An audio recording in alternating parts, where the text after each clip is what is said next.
All right, welcome and good evening, everyone. Members of the public who are joining us in the gallery, members who are joining us online, staff, and members of council.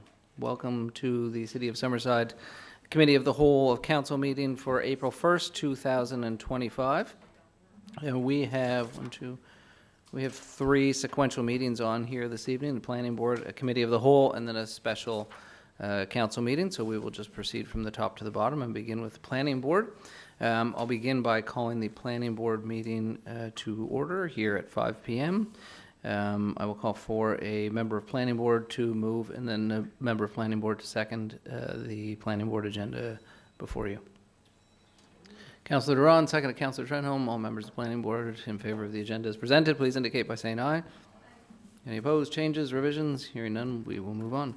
We begin each one of our meetings here at the City of Summerside by acknowledging that the land upon which we're gathered is unceded Mi'kmaq territory. Abagway is covered by the historic treaties of peace and friendship. We pay our respects to the indigenous Mi'kmaq people who have occupied this island for over 12,000 years, past, present, and future.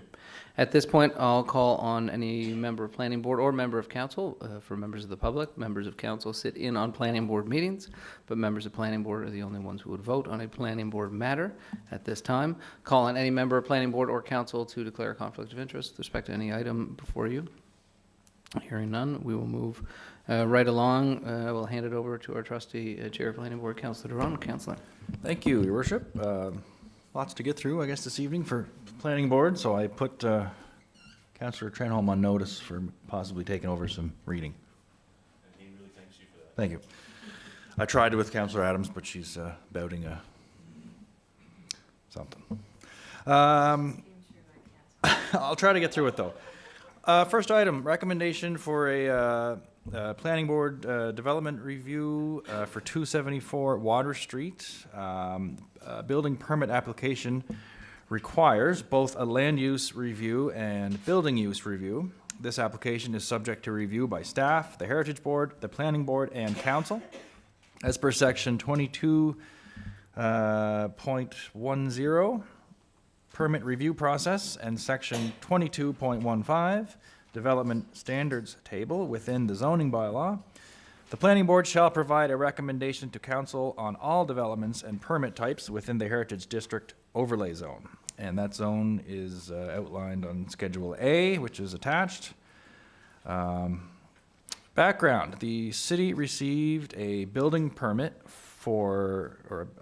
building permit application for 274 Water Street, formerly the Scotiabank building, located in the Downtown District Number 1 zone, also known as Historic Water Street, and within the Heritage District. The first story, street level, will remain mainly commercial with 2 residential units on the west section of the building. 2 stories are proposed to be added and are intended for residential use. The applicant has provided elevation drawings as well as an analysis explaining how their development meets the downtown guidelines, and those are contained in Schedule B and C, respectively. The property is not a municipally designated heritage resource, thus a heritage permit is not required. The property is not registered or listed provincially or federally as a heritage resource. The property is considered a supporting district property, defined in the Heritage Conservation Bylaw as any building or property within a heritage district which is not a designated heritage resource. The application was brought before the Heritage Board on March 7th, 2025, where they recommended approval to Council. Discussions were held and comments received from the Heritage Board will be addressed in the body of this report. This application should be reviewed under the relevant policies and regulations of the Urban Core Plan 2016, Heritage Conservation Plan 2022, Heritage Conservation Bylaw, and Zoning Bylaw. The Urban Core Plan 2016 was put together, it put together the history of Summerside with the emerging trends and results of consultation to identify guiding principles and recommended steps to implement those guiding principles. Section 4.2 speaks to housing downtown. Staff comment this application supports the relevant principles in this section, encouraging more people to live downtown, encouraging mixed use, and that ground floors be public. Section 4.4 contains a variety of guiding principles, including that developments should consider sea level rise, that design for tourism and design for locals should be balanced, and that design guidance should be written out for developers. Staff comment, this application generally supports these principles. The building is above the 1 to 1.5 meter consideration for sea level rise as established in the urban core plan, and it retains commercial use at the street level. The urban core plan 2016 also speaks to implementing a downtown facade incentive program. However, it does not provide guidance for facade design. The Heritage Conservation Plan 2022 lays out council policies for recognizing, protecting, and promoting heritage resources throughout the city of Summerside, both inside and outside of the Heritage District. The Heritage Conservation Plan is implemented through the Heritage Conservation Bylaw. However, reviewing the policies is good practice to better understand the regulations in the Heritage Conservation Bylaw and how they should be interpreted. Staff comment, the following two policies are relevant to this application. Section 2.4.3, Strategy Principle Number 3, Adaptation to New Needs. HP8, encourage appropriate redevelopments of supporting district properties to enhance the Heritage District's overall appearance and aid in its revitalization. In Section 3.2, Benefits of a Central Heritage District. HP13, promote the various benefits of a central heritage district for integrated development, better heritage protection, more diverse land uses, economic revitalization, and increased public engagement. It is staff's opinion that this application supports these two policies. It is diversifying the land use of the subject property and will bring new residents to the downtown area. Mixed use, commonly commercial on the ground floor with residential throughout the rest of the building, is a typical and appropriate redevelopment for a downtown and heritage district. The Heritage Conservation Bylaw. This application falls under Section 7.0, Reviewable Developments, and Row 4 of Schedule C, Types of Heritage Permits and Reviewable Developments of the Heritage Conservation Bylaw, which explain how the Heritage Board, Planning Board, and Council shall review the compatibility of the proposed development. Row 4 of Schedule D directs reviews of developments within the downtown D zone, District Number 1, Historic Water Street, to follow the guidelines set out in Section 22 of the zoning bylaw. Section 7.1.2 also refers to a heritage staff assessment report. For clarity, this only applies to an application involving a heritage resource designation, temporary designation, revocation of designation, or when evaluating an application for a heritage permit. Therefore, a heritage staff report was not required for this application. And Schedule D, refer to Schedule D for the relevant Heritage Conservation Bylaw excerpts. Section 7.1.2 C and D of the Heritage Conservation Bylaw and the Downtown Design Guidelines and Standards described in Sections 22.2 through 22.12 of the zoning bylaw must be considered when reviewing the proposed development design.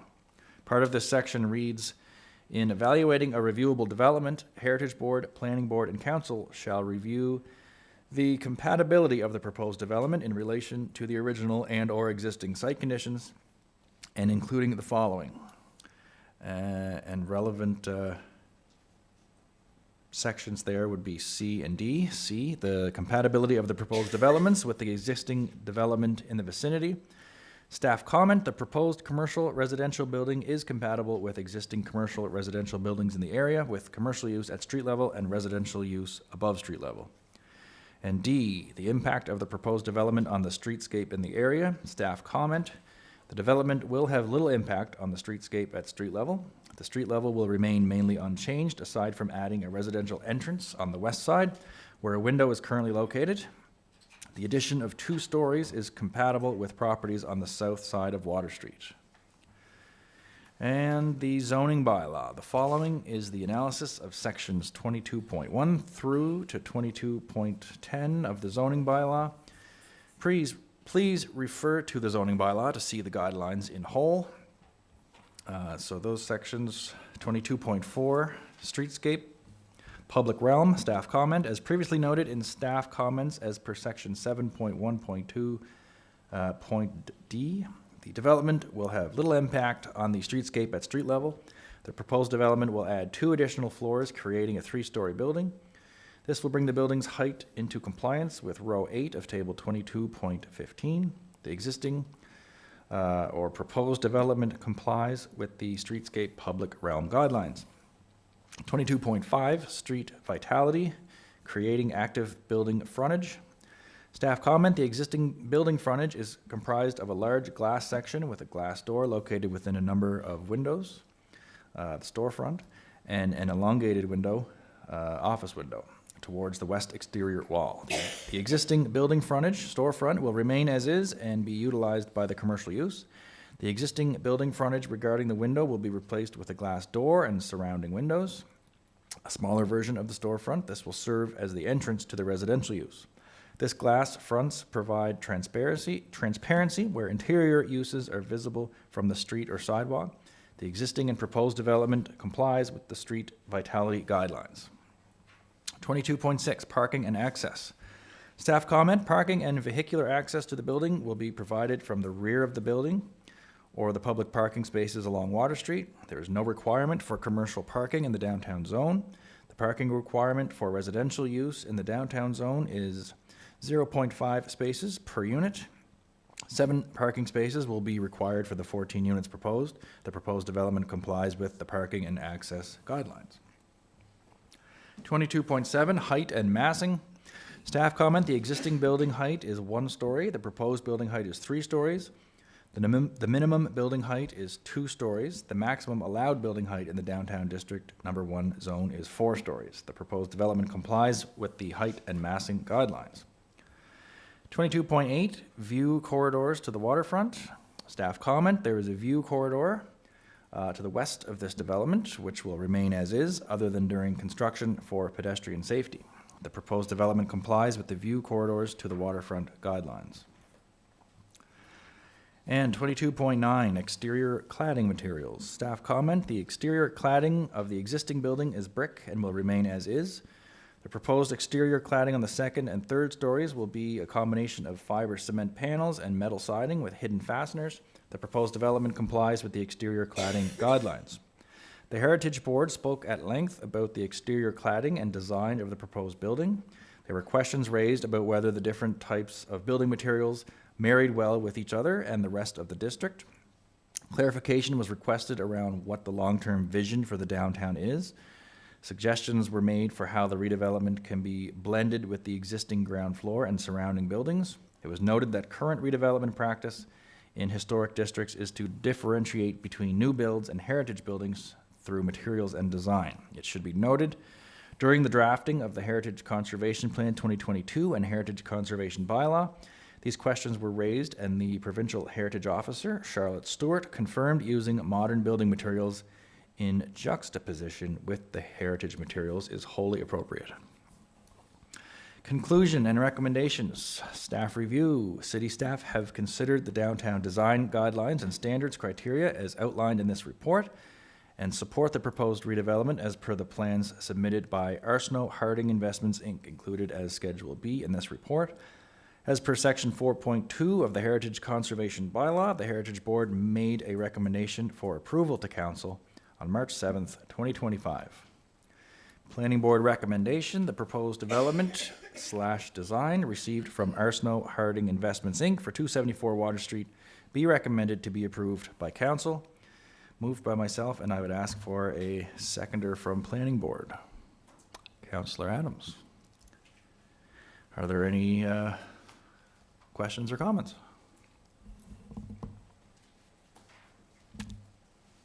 Hearing none. Seeing one. Councillor McColeman. I just have a comment, but I don't know when it's appropriate. Now is a good time, I think. Okay. Yeah. I just want to go back to page 4 in section C and D. And just above that, the paragraph above that, I did send an email today, and I respect the fact that there is information on the Heritage Conservation Bylaw and the board meeting that took place on March the 7th, Friday, March the 7th at noon. But it said part of this section reads, in evaluating a reviewable development, Heritage Board and Planning Board and council shall review compatibility of the proposed development. With the greatest respect to our developers, I think they've done a phenomenal job on the application. But there is a couple of things that I know did come up in that discussion with the board members, the Heritage Board members, concerning the marrying of the old heritage with the modern. And I know that you've read parts where it is acceptable, but I feel that it is important that in C and D, when it talks about the compatibility of proposed developments, in the case of the Heritage Board, I think, you know, we have to consider the fact when they do make a suggestion and they're coming out of a background where they look at it from a designing or a heritage point of view, I think it's very, very important for us to have them available if council should have any questions. But also, I think that to look at the information with the many hours, my concern is that even though the comments are made that it does meet with the bylaw as far as the new modern materials, I'm wondering if, and when the final process would take place, if it will reflect in the plans for blending and marrying the old with the new. Because we don't have a lot of brickstone buildings downtown, and I know that we need housing, we need people downtown, we need to bring that vibrancy downtown. But I'm just a little concerned that, as one of our Heritage Board members pointed out, and I know she meant it in a respectful manner, she is an owner of a heritage bed and breakfast. And she indicated, and it's a point that stayed with me very much, is that when people come, they come to our historic downtown, it's very important to them, like, to see some of that resemblance there. I know that there were other buildings built, and we had an outcry from our residents because they thought that we were not being reflective of the heritage. And I feel that as a city, sometimes what happens, we don't build the concessions in the upfront piece, and then maybe those concessions don't happen along the way. So I'm saying this as a matter of fact, that I think it's important that some of the points that the Heritage Board members made should maybe be reflected a little bit more seriously, because the one that has the heritage bed and breakfast, a heritage home, the biggest comment she has heard is the fact that they like coming because of the heritage. And I think our downtown, where we're trying to transform it and revitalize it, we need housing, we need apartments, we need all of those kinds of things. But we also need to be reflective of whatever we can do with things that can kind of bring the two, the old and the new, marry them together. My only point that I will just end up closing with, and I hope we can, but my question is for us to reflect on is what concessions are formally defined in this recommendation that will meet a goodwill effort of heritage respect, aesthetics, and ambiance to marry the old heritage buildings such as Holman's and Smallman's that are housed downtown in between these two, into these plans, but into the heritage buildings with similar brickwork and material as the Bank of Nova Scotia with the new. And if we could just get a little bit of definition and concession around that. I know one of the things that I had mentioned in another earlier project that was going to be a new modern building could, like a living wall, something with greenery, something to help offset a lot of the squareness and maybe some of the fiber that's built for the second floor. So I guess I will end with this, and I've learned this lesson the hard way, is that sometimes the question, and I ask myself in all development, is fool me once, shame on me. Fool me twice, shame on you. And I think sometimes we forget to ask those important questions so that everybody can see and feel like they are part of that process. I'll leave that to my fellow councillors. Thank you, Councillor McColeman. Very fair, reasonable comments. And just as a point of clarification, council is not voting on this. this evening. This is just planning board. Oh, it is this evening later, but not this, yeah, okay. This is the planning board vote that will send it to council later at the special council meeting. So yeah, to that point, I guess we'll have to decide as a council later on this evening, since there's no time between now and then to you know, consider things. Is there a reason why they wouldn't, like typically for most planning board items, especially rezonings, this isn't a rezoning, there's a time period between when the report comes in and when council has to make a decision. What determines some nights we can do it the same night and some we're given that extra time?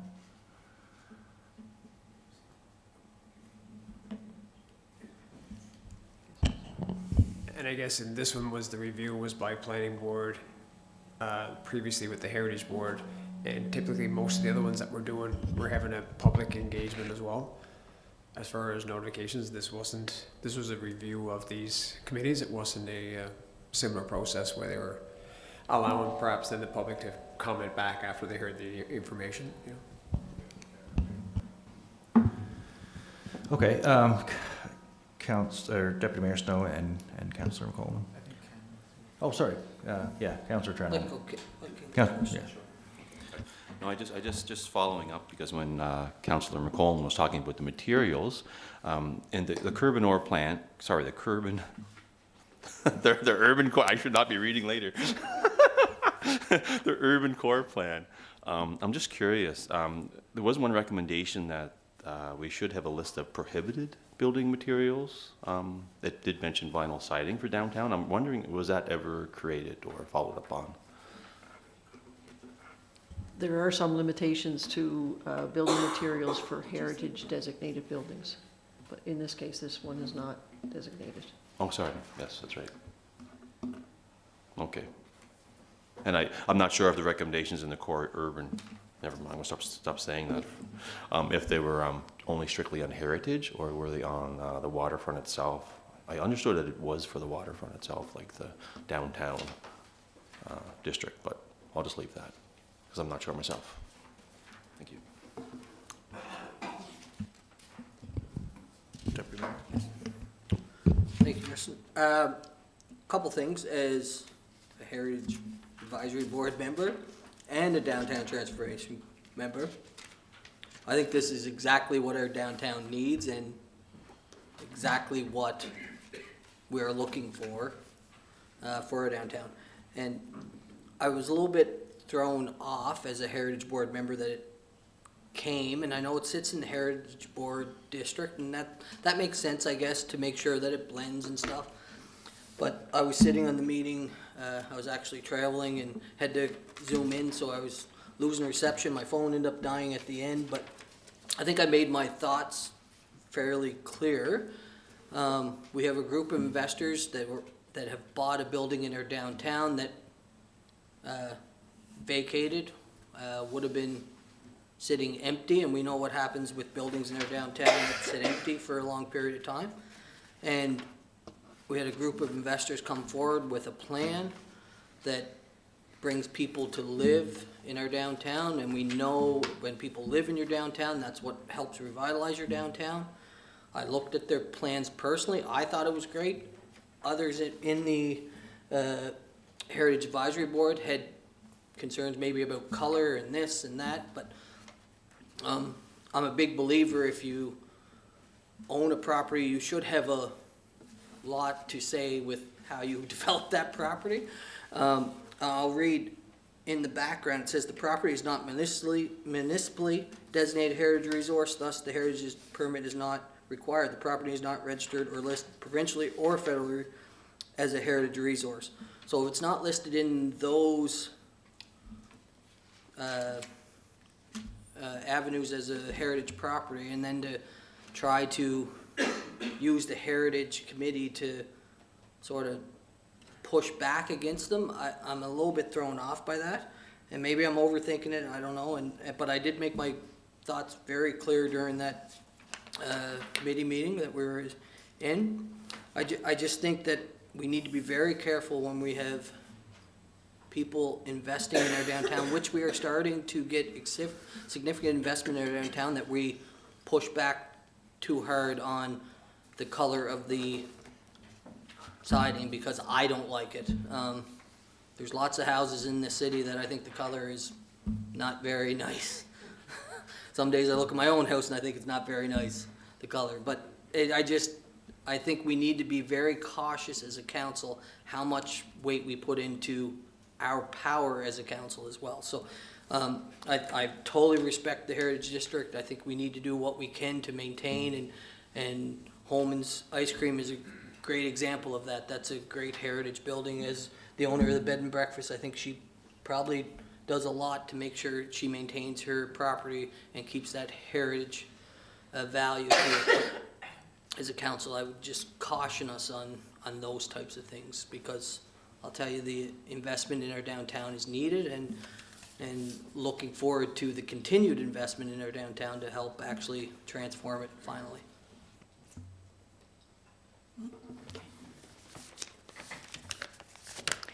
I thank you for those comments, Deputy Mayor Snow, and I think they're very important. I just want to clarify the fact that I don't think there's anyone on the Heritage Board Committee that is against development. I think we stand the same as you there. I think it's very important. We really want to see those things happen. But I also am trying to reflect as a responsible citizen and member of that board. If we ask people to give up their time, to bring their expertise, to give advice, to talk to us, because we want to do something that is very thoughtful and marries the old with the new.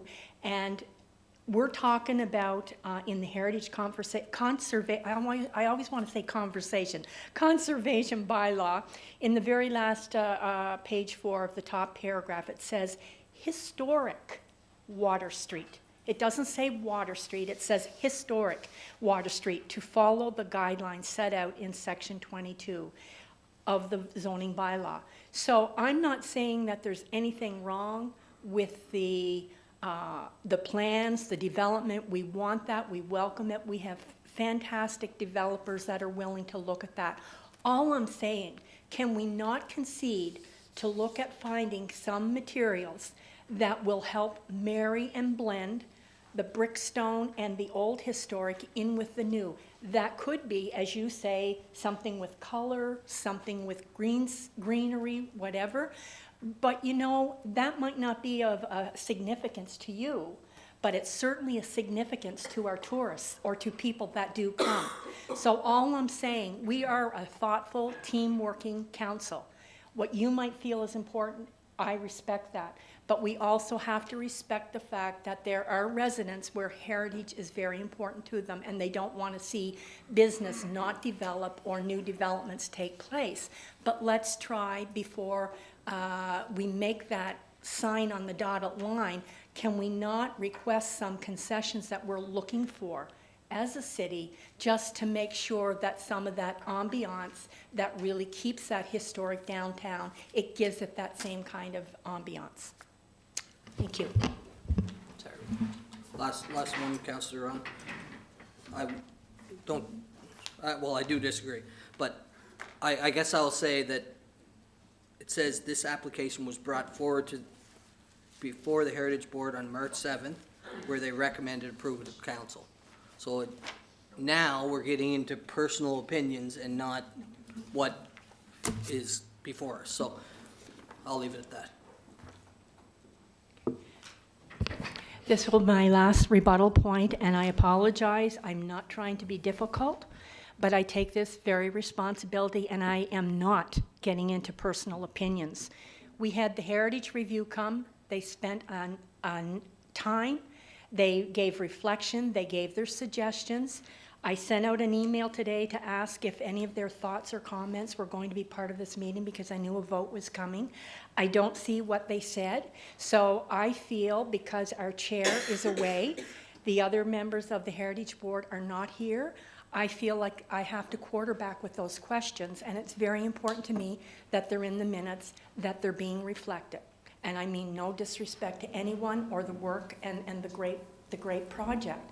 It's just that I think I don't want to concede on something unless we have something a little bit more firmly in place of bringing the ambiance of the old and the new together without just, well, we might do that or we can do that. I think we need to have a concession that it will happen.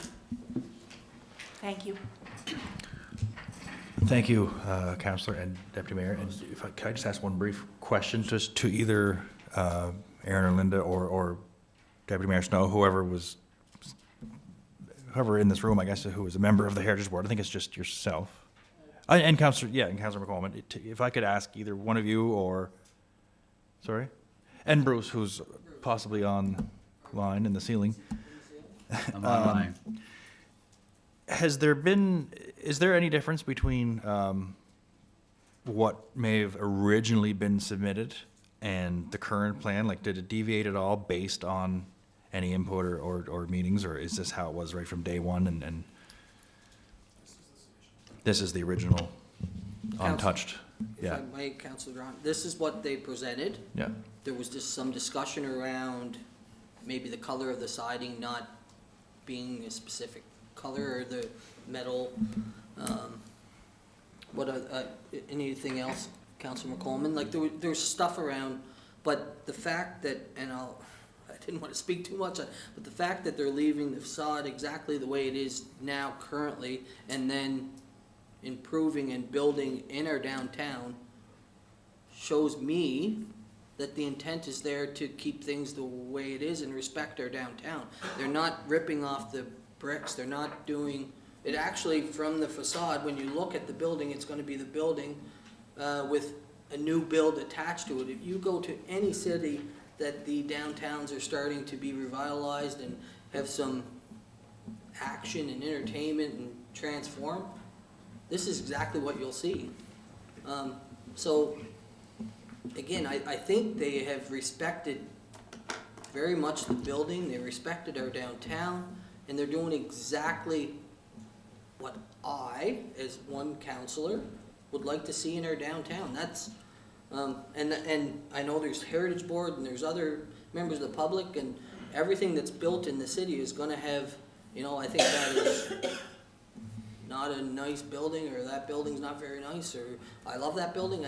We're always gonna have those discussions. So I think at the end of the day, it is being respected. So that's adjustment. And if there's anything to add, Councilor McColeman will feel free. I apologize. I don't want to take up any more time, but if I may say, it has nothing to do with the ground level floors. I believe the project and the applicants have done a fine job of that. Like, they are leaving and have explained that very well. I believe where the comments from the members of the Heritage Advisory Board, they wondered and asked, and correct me if I'm wrong, if just in that second top floor where the residential area is, could some of those corners and lines be, I think, softened a bit with either color or like a living wall, or just something to give it kind of a bit more of a blend with the brownstone of the brick. And I believe that was really in the determination. They certainly were not against any of it, but they just thought to really marry the two together. Okay, thank you. And those small details, theoretically, should this be approved, they can be discussed down the road. Like, it's up to the developer whether or not they want to make any changes, and if they deem that they'd like to, they can, right? We're not married to this picture, right? Like, are we approving this based on the exact concept, or can there be changes made down the road to color, or does that mean they have to come back to us? Okay, so we're okay. That's all I need to know. I don't think we can dictate the materials and finishes. No, and I'm not saying we should. Okay, I just just wondering want to be clear on how that. open not open, but if this should be approved, what sort of rights does the developer have to make changes after this, or is it that and that alone? Just if they desire. Just one other point. I know the developer did at the Heritage Planning Board meeting, had, when in their conversation with the architect, said, well, maybe we would put like a siding look, something that matched like the shiplap siding on the north side of Water Street. And the architect said, no, you have to be careful not to mimic things, and you have to, there's a respect there for the building that exists, which is also to be considered. Okay. So when Councillor McColeman suggests or has the suggestion, I guess, of you referred to a living wall, like plant life on the wall, is that something that cannot be done without council approval again? Like, is there a... If I may, the reason why I bring that up is I believe there was another application in with the developers on a previous area, and some of the discussions around that were the parkade, or where there would be brick wall, where there would be things like that. I think the developers astutely made the comment, and I think if you can remember when we talked about that way back when, there was some discussion of a living wall with growing greenery, green space along that wall, just to take off the bareness of all of that newer material. And I think that's where the idea had really been proposed. If we could just do things, we're not looking at getting into hundreds of thousands of dollars, but something that just really blends and marries the old and the new together. Yeah, More okay. aesthetically. Thanks. Yeah, and I'm just looking to clarify what, because these types of applications are few and far between. I don't think we've had one here in years, at least as long as I've been here. So I'm just trying to sort of, other than core block, yeah, but yeah, I'm just sort of trying to get my head around what approving this, what it restricts going forward. So I'm starting to understand that. So we're good there. So. Mayor Kutcher. Yeah, I'll try and be really quick, and just as a member of planning board, first, just to remind everyone, this is the first use and application of the new heritage bylaw and subsequent first meeting of the heritage board. So we are within a new legislative framework here at the city on how we consider projects, in this case, our heritage district. So one, just great to see that the process is working, and we're figuring out how it all works under our new bylaw. Second, my sort of points as a member of planning board, Heritage Board made a recommendation for approval to council, which I'm certainly willing to accept. I do like the note in here that there was a provincial heritage officer was also engaged with respect to the discussion around building materials. Also in the applicants, I think it's Schedule C, the applicant digs into the historical use of the building as a bank, and their desire to make sure that the main level and the facade mirrors that historic use as a bank. And as we know, banks sometimes are designed a little bit differently. There used to be a bank across the street as well. It was a historic building that was not redeveloped, and now it's gone. Also note here that staff has advised that this project meets the downtown design guidelines. For council's always open to amend the design guidelines or introduce heritage district design guidelines if there are certain types of siding or colors or walls that council doesn't want to see or does want to see downtown. That is an appropriate place to be able to review and consider amendments to any design standards. And then last, I do think it would be helpful to, obviously for the developer, obviously to listen to the discussions that happen at each level. And perhaps if the minutes of the Heritage Board meeting can get shared or distributed, those should be, ideally those would be available to council in this package, and those should be available to any member of the public. So that's sort of my overall, I'd see with the recommendation of Heritage Board, recommendations of staff, I certainly would be supporting this. And I think it's great, and I'm excited to see development in downtown. It was not too many years ago that when a building turned vacant and went up for sale in our downtown, it sat that way for a long, long time. And in a lot of cases, we lost a lot of heritage assets in our community specifically because of this.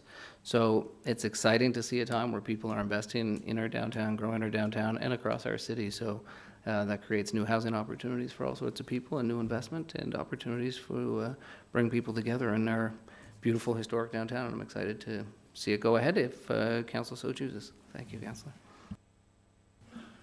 Okay, the recommendation on the floor for planning board, moved by myself and seconded by Councillor Adams. Planning board members only until later on this evening. Planning board members in favor of recommending this to council, say aye. Aye. Opposed? Hearing none. And we'll revisit this shortly.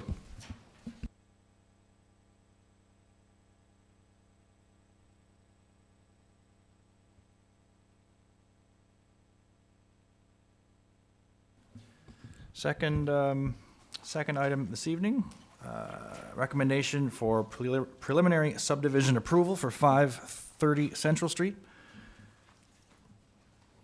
Supporting explanation, subdivide PID number 1170836, creating 30 lots. The planning board is required to make a recommendation to council on this application, and preliminary approval is required by council before the development can proceed.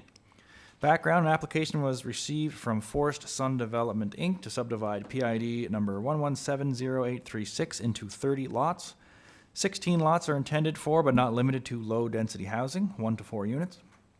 14 lots are intended for medium/high-density housing, 6 to 24 units. The proposed subdivision and public streets are indicated on preliminary survey plan prepared by Sandstone Surveying and Engineering, drawing number 24043-L1 dated January 9th, 2025. Report, as required under section 3.6 of the subdivision and site development bylaw, council planning board and the development officer shall consider the following general criteria when reviewing development applications under this bylaw as applicable. A, conformity with this bylaw. Staff comment, the subdivision conforms to the site development and subdivision bylaw. The subdivision layout promotes smart growth, making effective use of the land, and applies to the principle of orderly and following. The development will be subject to city standards. For context, this proposal will result in plus or minus 194 units at full build-out. B, conformity with the official plan. Staff comment, the subdivision conforms to the official plan. The future land use map for the property is residential. The proposed subdivision and proposed housing types align and support the residential policies of the official plan, including to promote all housing types in the city and to encourage high-density housing. Section 5.3 also speaks to location criteria for high-density housing. This parcel is well-suited as it's located close to a commercial district and hospital, jobs and services. The proposed development supports Section 7.3, sewage collection, where the installation of a sewer main on Central Street from Walker Avenue to Highway number 2 was identified as a current need and 5 years growth project. The proposed subdivision will not impact on the Parks and Greenspace plan. Section 3.4 focuses on promoting sustainable development with policies that range from high-density housing, range of housing types, and mixed residential, commercial, and industrial uses, building up the pathway/trail and park system, preserving natural resources, and minimizing adverse climatic effects. This proposed development aligns with this section where it's increasing density and providing a range of housing forms. The official plan has a section dedicated to complete streets with policies and objectives focusing on developing an active transportation plan and improving bicycle and pedestrian circulation. We currently don't have a policy or plan regarding these topics, so we fall to best practice. Where the development and its roads will majority serve local residents only, having separate pedestrian or cycle paths may not be necessary or fiscally sustainable. C, conformity with the zoning bylaw. Staff comment, the proposed lots intended for semi-detached row houses and multi-units conform with the zoning bylaw. The land was zoned high-density residential R4 in 2023. D, the orderly and following nature of the development.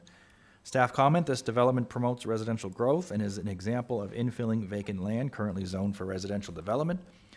This proposal follows the natural progression and expansion of development for the area and is following the planned expansion to Summerside's infrastructure.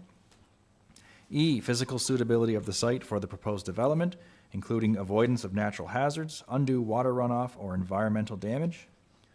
Staff comment, the site is suitable for development. The site can be drained to the Platte River Basin from the rear yards, and the open ditch system on Central Street can handle the proposed street drainage. A watercourse and wetland delineation for this property is shown on the legal survey plan, and it identifies any potential natural hazards or environmental matters. No development is permitted within the buffer or the area or areas delineated unless approved by the Department of Environment. F, compatibility of the proposed development with the present and future surrounding patterns of streets, lots, and services, including conformity with any city concept plans. Staff comment that proposed streets, streets A and B, are compatible with the current and future surrounding patterns of streets. The subdivision is intended to be developed in 2026. The existing public street network and municipal services can be extended to this development. G, adequacy of the applicant's proposals for traffic circulation, parking, pedestrian access, water supply, sewage disposal, and storm drainage, including the adequacy of city streets and services to handle increased loads. Staff comment that proposed streets A and B provide adequate traffic circulation, including the provision of a temporary graveled cul-de-sac at the end of Street A to allow for service vehicle and traffic to turn around, as well as a future street connection to the south property. Central Street is a collector street with a recorded volume of approximately 4,300 vehicles per day, which can easily handle the expected traffic volume from this subdivision. Estimated capacity for a city collector street is approximately 20,000 vehicles per day. The estimated volume from this proposed forest sun development would be approximately in the R4 zone of 15 units, 2 vehicles per unit, 4 trips per day, additional volume of 144 vehicles per day. The R4 zone with 34 units, 2 vehicles per unit, 2 trips per day, additional volume of 136 vehicles per day, and the R4 zone with 142 approximate units, 2 vehicles per unit, 2 trips per day, 568 vehicles per day, with a total additional new volume of 848 vehicles per day. Comparing this to Central Street, theoretical volume of approximately 20,000 vehicles per day for a collector. So that works out to be a 4.2% addition of the daily Central Street volume. The existing city street system can accommodate the development's additional traffic. Parking for each lot is proposed to be on site. The nearest pedestrian connection to this development is Walker Avenue and Central Street. The city's water supply and sewer treatment systems can handle the loading from this proposed development. The developer is responsible for supplying and installing the sewage system to Granville Street Lift Station as shown on their plan. The Platte River Basin and Central Street open ditch systems provide adequate drainage for this subdivision. Power Grid has adequate capacity in the area for the proposed subdivision. The applicant will be responsible for providing physical land space to fit needed utility infrastructure, such as poles, conduits, and anchors, and easements if applicable. Given requested density and zoning of infrastructure, the applicant will be required to install partial underground power systems and telecom systems, which will be the design and install responsibility and cost to the applicant. The applicant is to coordinate with Summerside Electric and Alliant, Eastlink, as required for this underground infrastructure need, and ensure that underground electric or telecom infrastructure does not conflict with other utilities. These underground systems must be in place prior to Summerside Electric energizing the new subdivision. H, suitability of parkland provisions. Staff comment, parkland dedication is required for a major residential subdivision based on buildable area. At council's discretion, the parkland dedication may be satisfied by conveying land or providing monetary value. The buildable area of the proposed subdivision is 60,988.29 square meters, 15.07 acres. The parkland requirement for high density shall be 10% of land, so that's 1.5 acres, or monetary dedication at $3,500 per acre, which works out to be $52,745. The developer is proposing to satisfy the parkland by means of monetary dedication. The city will review the parkland consideration and advise the developer. Monetary parkland dedication shall be put in a fund reserved solely for acquiring or expanding public parks within the city. As above, parkland dedication is required with this subdivision. However, the 2012 Parks and Greenspace Plan is silent in this area. Discussions with community services will help determine what is needed. I, impacts on city finances and budgets. Staff comment, the preliminary subdivision approval application does not have an impact on city finances and budgets. J, proof of conformity with any applicable provincial legislation and regulations. Staff comment, the developer shall conform with all provincial requirements as applicable. And K, other matters as considered relevant. Staff comment, the Mayor's Task Force on Attainable Housing report speaks to needing 200 housing units a year to meet the project 2031 population, the projected 2031 population. It also identified 5 principles, 2 of which are applicable and are supported by this proposal: to use available land that's appropriately zoned and to limit sprawl-like expansion and incentives. Staff review. Staff recommend the application from Forest Sun Development, Inc. to subdivide PID number 1170836 into 30 lots intended for low to high density development be recommended to be approved by council, subject to the following conditions. And there are 4. Number 1, the developer shall satisfy all municipal servicing requirements. 2, the developer enters into a subdivision construction agreement. 3, the developer shall satisfy the parkland dedication requirements. And 4, the developer must enter a development agreement with the City of Summerside to defer any subdivision responsibilities. As per Section 8.5 of the Subdivision and Site Development Bylaw, the Planning Board shall make a recommendation to Council on this application before it is approved or denied. The Planning Board recommendation, whether carried or defeated, will be brought forward for Council for a final decision. And the Planning Board recommendation, preliminary subdivision approval, be granted to Forest Sun Development, Inc. to subdivide PID number 1170836 into 30 lots. 16 lots are intended for, but not limited to, low-density housing, 1 to 4 units. 14 lots are intended for, but not limited to, medium-high-density housing, 6 to 24 units. Be recommended to be approved by council, subject to the following conditions. 1, the developer shall satisfy all municipal servicing agreements. 2, the developer enters into a subdivision construction agreement. 3, the developer shall satisfy the parkland dedication requirements. And 4, the developer must enter a development agreement with the City of Summerside to defer any subdivision responsibilities. Moved by myself, and I would ask for a seconder, Planning Board. Councillor Trenholm. Are there any questions or comments from council? Councillor Trenholm. Yeah, I'll just keep it quick. There are more, I guess, points. If I'm looking at the design, it's, the R4 is at the, I guess I'm just going to say the bottom, where I think it's R1 is the connecting land, and I know it's already been rezoned, so it's not a rezoning application. But if you're, I'm just, I guess, curious if there's been any feedback why the, say, the higher density wouldn't have been put close to the C2.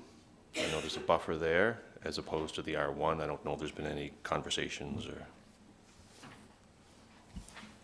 There hasn't been any direct conversations with them, but the depth of the lots along the back is limited by that existing wetland delineation. So they could, once they need the 2 road accesses in, you could only get, I'll say a standard lot depth that for maybe might not be as conducive for a higher density apartment building or row house type. Okay, all right, no, thanks. And just a couple other, just small points. I know that it mentions that we can extend the municipal services there, so the sewer would go there if it's approved, the city sewer. The developer would be responsible for bringing the sewer there. And it's was outlined in one of our areas in the official plan that we did not have sewer in that area. So Okay. this developer is responsible not only for bringing it there, the closest sewer is noted, it's there, they have to put it in, but they gotta also get it over to Granville Street Lift Station. So it's an Okay, extensive sewer job that this developer is responsible and for. they're responsible for that. Correct. Okay, no, thank you. I appreciate when I hear the word complete streets there and active transportation and everything like that. I appreciate that. What this development also is signalizing for me is maybe at some point looking down the road for Central Street to have a sidewalk or active transportation lane as the development continues. So. And I think it was noted in the plan that there's no need to take land there because Central Street is already at a wider right-of-way than our right-of-ways are 50 feet. It's already, so there's no need to take extra land there to accommodate. Central Street was wide enough to accommodate that in the future. Oh, sure. No, perfect. I just love that. And of course, the parklands, I know that there's a discussion that's going to happen with community service just to figure out what would be appropriate in that. So. Although the area directly to the north where on that plan, it's 15 meters or 50 feet to the water course, so there'll be the same thing on the other side. So if there's no dedicated, when we think of parkland as far as actual play structures, there will be a minimum of 100-foot wide natural area to the north of this here that will, it'll not be houses backing on other houses on the other side. There will have to be a minimum of 100-foot buffer green space, trees, conservation area there, so it'll not be just trees only, or it'll not be just streets and houses. That's right, yeah, yeah, no, I think the applications, again, it's a little self-explanatory, I just wanted to make sure about and then the playground space, I think it's coming at a time where we're at the process of reviewing the parklands on green space plan too, so, but no, that's wonderful, thanks. Mayor Jan, your light was on and off. Did you want to have the last word? Deputy Mayor Snow. Just when you guys were talking there and talk about extending water and sewer to that area, in theory, in some ways, is this a benefit to others in that area that are currently not on city water and sewer and have not been able to access that for years? I'm thinking, I can't think of the street up there, but Waverly, we will be reviewing with this developer their design to see if that sewer can be lowered or be able to service Waverly in the future by, I'll say, a city-led project. Right. And if the sewer line that they propose to put in over to Granville Street benefits anybody else, there's a possibility then for the cost share that as a latecomer to the abutting property owners, should their existing systems that are septic fail, they can hook up and, yeah. Perfect, thanks. I just have a couple quick little questions. On the first page there at the south point, there's a turning radius. It's really hard to read. That's stubbed though, that's an indication that would continue, that road would continue. That's the intent that would be, we'd have to go to the, it is zoomed in there, but the next parcel, right there with the red line is the limit of it. Yeah, it's supposed to be stubbed, so in time that would then Correct. Connect through. I don't know if there's a way to, whether you put a sign there or send all the realtors in Summerside a message or something. But I want to get it on the record so that people in the councils maybe down the road go, what are you talking about? That is the intent, that road would continue, so those houses at the end of that street would not be on a dead end. Right, and also that they're proposing that would be on the abutting property owner if they can get an easement for the abutting property owner. If not, they'll have to occupy either lot 17 or 18 with that temporary. Right, we just sometimes see some questions about, people get surprised by that, obviously, if it's been that way for a long time. So sort of you put it on the record, and years from now, someone can dig it off the microfilm. Other quick comments. One, the recommendation here is staff's recommending the council take dollars in lieu of land dedication. I don't know, when I look at this, and again, I don't see any other parks or green space available for residents to use within the area, unless I'm totally missing something. Quite a distance to be able to get to any kind of parks or green space there. So I just wonder if it wouldn't be, sort of leave this with council, because I think council ultimately has the decision on that.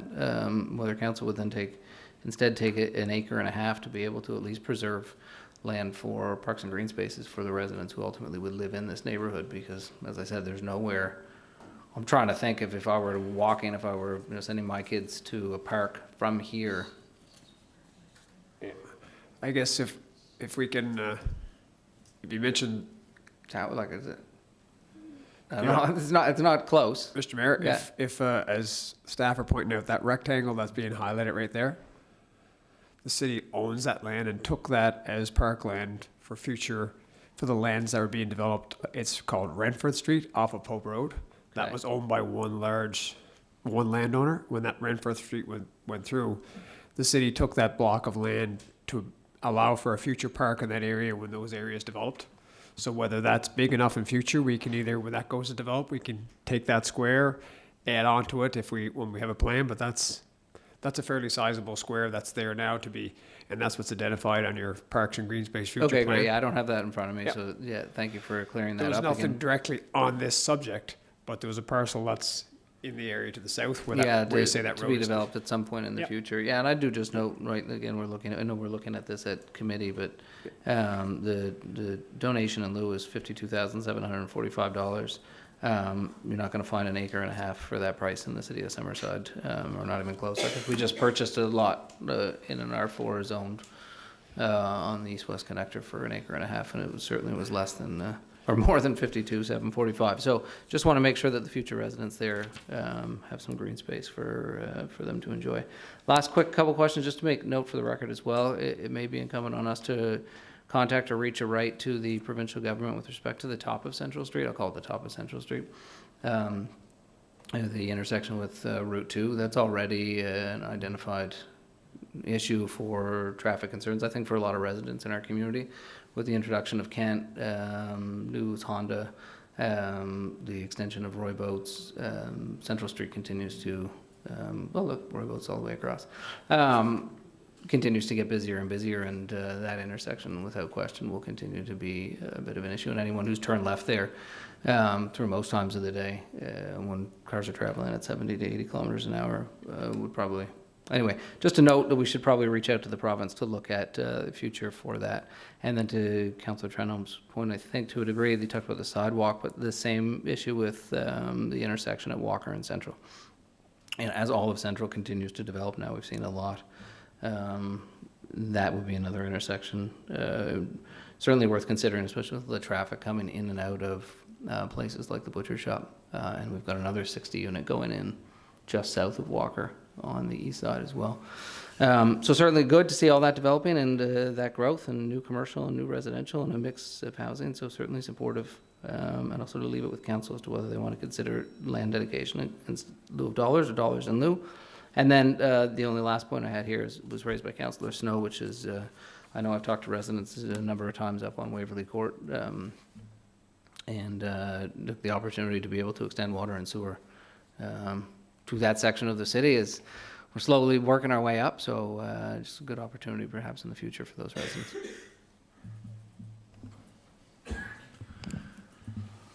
Okay. So the recommendation for planning board is on the floor, moved by myself and seconded by Councillor Trenholm. Members of planning board in favor, please indicate by saying aye. Aye. And contrary, say nay.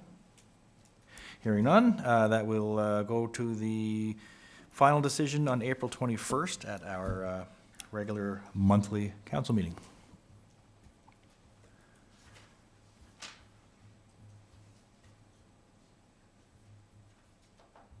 And the next item.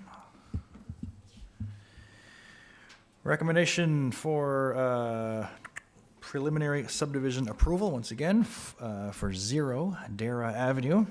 Supporting explanation. Purpose, subdivide PID number 73585, creating 38 lots. The planning board is required to make a recommendation to council on this application, and preliminary approval is required by council before the development can proceed. Background, an application was received from Strategic Holdings, Inc. to subdivide a portion of PID number 73585 into 38 lots, phase 1 and 2. 37 lots are intended for, but not limited to, single detached and semi-detached dwellings, and 1 lot is proposed for high-density housing, 4 to 24 units. The proposed subdivision and public streets are indicated on concept survey plan prepared by Locus Surveys Limited. Drawing number 24348-P01 dated March 10th, 2025. Report as required under section 3.6 of the subdivision and site development bylaw. Council, planning board, and the development officer shall consider the following general criteria when reviewing development applications under this bylaw as applicable. A, conformity with this bylaw.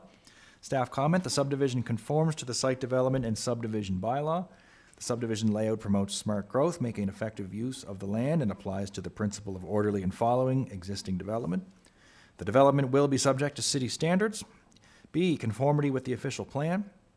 Staff comment, the subdivision conforms to the official plan. The future land use map for the property is a mix of commercial and residential. Should the developer wish to develop the commercial portion of the property as residential, an amendment to the official plan will be required. The proposed subdivision does not directly impact the Parks and Greenspace plan. Both phases generally align with the objective and policies under section 3.4 to foster growth strategies that focus on making Summerside a sustainable community.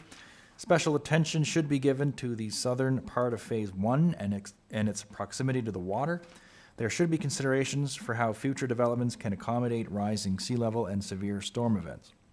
Both phases generally align with objectives and policies under section 4.1, development control. Development isn't leapfrogging, skipping over land, and connect to existing infrastructure on the adjacent land to the east. Both phases generally align with section 5.1 residential, as the proposed includes a mix of housing types. Phase 2 replicates the adjacent development, which is a mix of single detached and semi-detached. The northern part of Phase 1 is designated service commercial under the future land use plan. The history of this designation was to allow the existing motel space to expand. Section 5.5.3 of the official plan explains council's desire to limit further strip commercial development east of the Gillespie Creek. Their concerns include creating an unattractive gateway, exacerbating traffic congestion, incompatibility with single detached housing, impact to wetlands, and impeding scenic and unique view plane over Bedeck Bay. This development would benefit from a neighborhood commercial use. However, the C3 land use zone does not permit housing, and some of the permitted uses within the C2 land use zone aren't appropriate for neighborhood development. C, conformity with the zoning bylaw. Staff comment, the subdivision conforms to the zoning bylaw. The zoning map for the property is a mix of service commercial C2 and low-density residential R1. Should the developer wish to develop the commercial portion of the property as residential, an amendment to the zoning bylaw will be required. The northern part of Phase 1 is split between R1 and C2 land use zone. This may create difficulties when trying to establish setbacks and when blending different residential densities. It's recommended this parcel be rezoned to a single zoning. Special attention should be given to the proposed development and permissible uses. While C2 does allow for a variety of housing types, it also allows commercial type uses that wouldn't be appropriate in a low-density residential neighborhood with no sidewalks, i.e. they may generate traffic levels not appropriate for the neighborhood. D, the orderly and following nature of the development. Staff comment, this development promotes residential growth and is an example of infilling vacant land currently zoned for residential development. E, physical suitability of the site for the proposed development, including avoidance of natural hazards, undue water runoff, or environmental damage. Staff comment, the site is suitable for development. A watercourse and wetland delineation will be required for this property to identify any potential natural hazards or environmental matters. No development is permitted within the buffer or the areas delineated unless approved by the Department of Environment. F, compatibility of the proposed development with the present and future surrounding patterns of streets, lots, and services, including conformity with any city concept plans. Staff comment, this development is compatible with the current and future surrounding patterns of streets and services.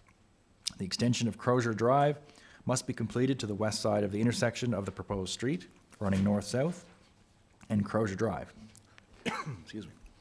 Darrach Avenue must be completed to the west boundary of PID number 73585. A temporary turnaround must be installed to allow for service vehicle turning. G, adequacy of the applicant's proposals for traffic circulation, parking, pedestrian access, water supply, sewage disposal, and storm drainage, including the adequacy of city streets and services to handle increased loads. Staff comment, Darrach Avenue is a local street which can easily handle the expected traffic from this subdivision. Existing volume for Darrach Avenue is approximately 5 to 15 vehicles per day. Estimated capacity for a local local street is approximately 10,000 vehicles per day. Existing volume for Collector Street, Water Street East, is approximately 20,000 vehicles per day. Estimated volume from this proposed subdivision would be the traffic volume from the existing Darrach Avenue, approximately 16 vehicles per day. Traffic volume from Phase 1 and 2 would be at a total additional volume of 720 vehicles per day. So the total additional volume adding existing traffic, 736 vehicles per day. Comparing this to Water Street East volume of approximately 18,000 vehicles per day. So that is 3.68% of the daily Water Street East volume. Approximately 7.36% of the daily volume of St. Clair Street, where existing volume per day is 491 as of 2022. The existing street system can accommodate the development's additional traffic. The drainage connection shown to the existing subdivision will require new drainage outlets to the Bedeck Bay drainage basin, as the 450 millimeter diameter pipe available will not accommodate all the drainage shown on the continuing phases of the development. The storm system will need to be designed to accommodate this and meet the city standards of not crossing the street at long oblique angles to maintain the standard centerline offsets to remain at the curb edge. The closest pedestrian access for this subdivision is at Water Street East and St. Clair Street. Parking for each lot is proposed to be on-site. The city's water supply and sewer treatment systems can handle the loading from this proposed development. The developer is to contribute to the cost of the lift station upgrade on Crozier Drive. That will service some of this development. PID number 73585 and 73544, and a small portion of 72421 can be accommodated at Crozier Drive Lift Station for the outstanding amount of $142,501.87, provided the developer can ensure the subdivision layout works with the required cover over the sanitary sewer mains as laid out in the subdivision and site development bylaw. The rest of PID number 72421 will require its own lift station, designed and installed by the developer. Phase 1 and Phase 2 plans are estimated to add 0.6 to 1 megawatts of peak demand onto Circuit R9, which will strain its current ability to provide reliable power in extreme weather events. Project R12 is already approved by council and under construction to add more capacity to this portion of the city. R12 will be adequate in capacity for this development's needs. R12 is anticipated to be completed in time for the needs of this development. The applicant will be responsible for providing physical land space to fit needed utility power infrastructure and easements if applicable.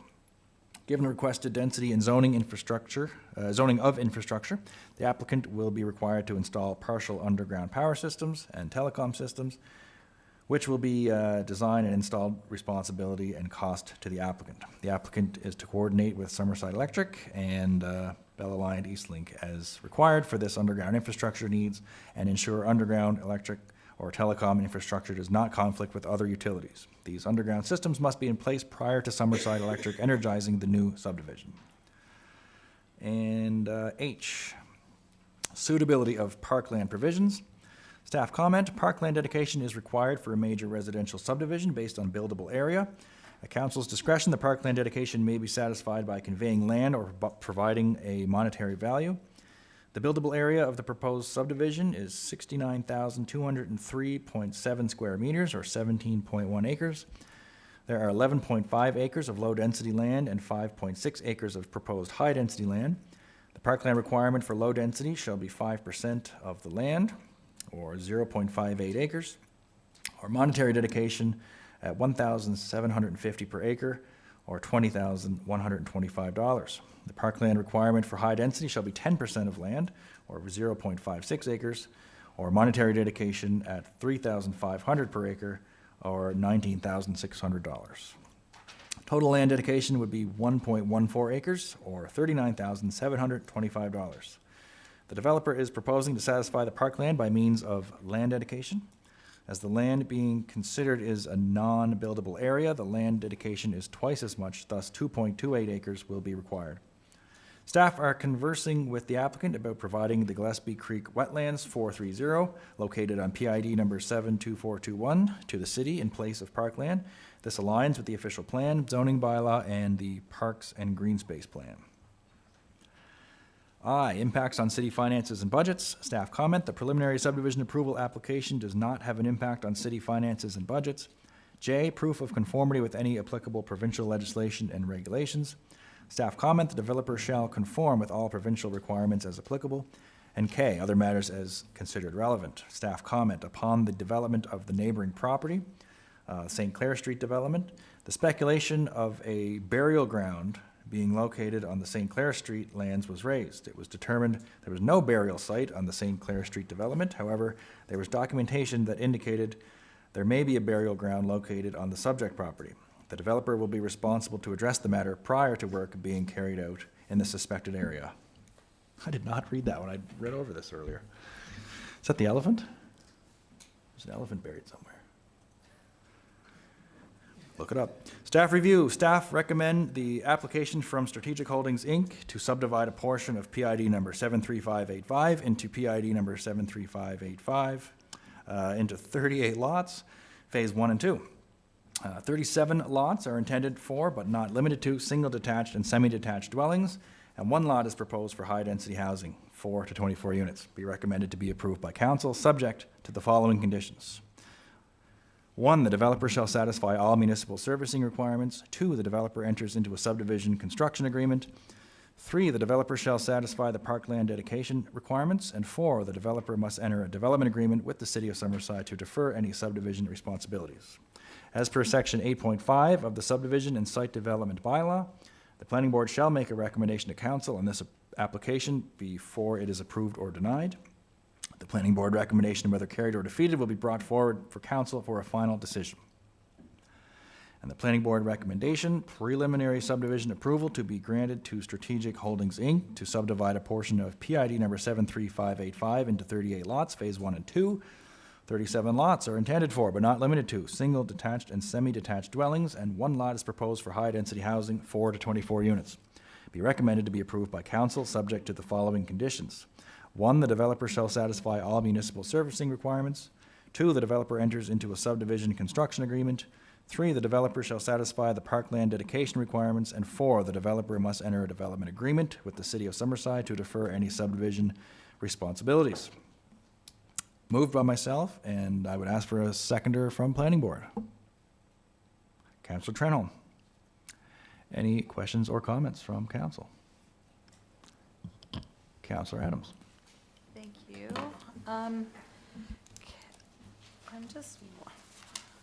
It's a lot to take in, never mind the burial ground.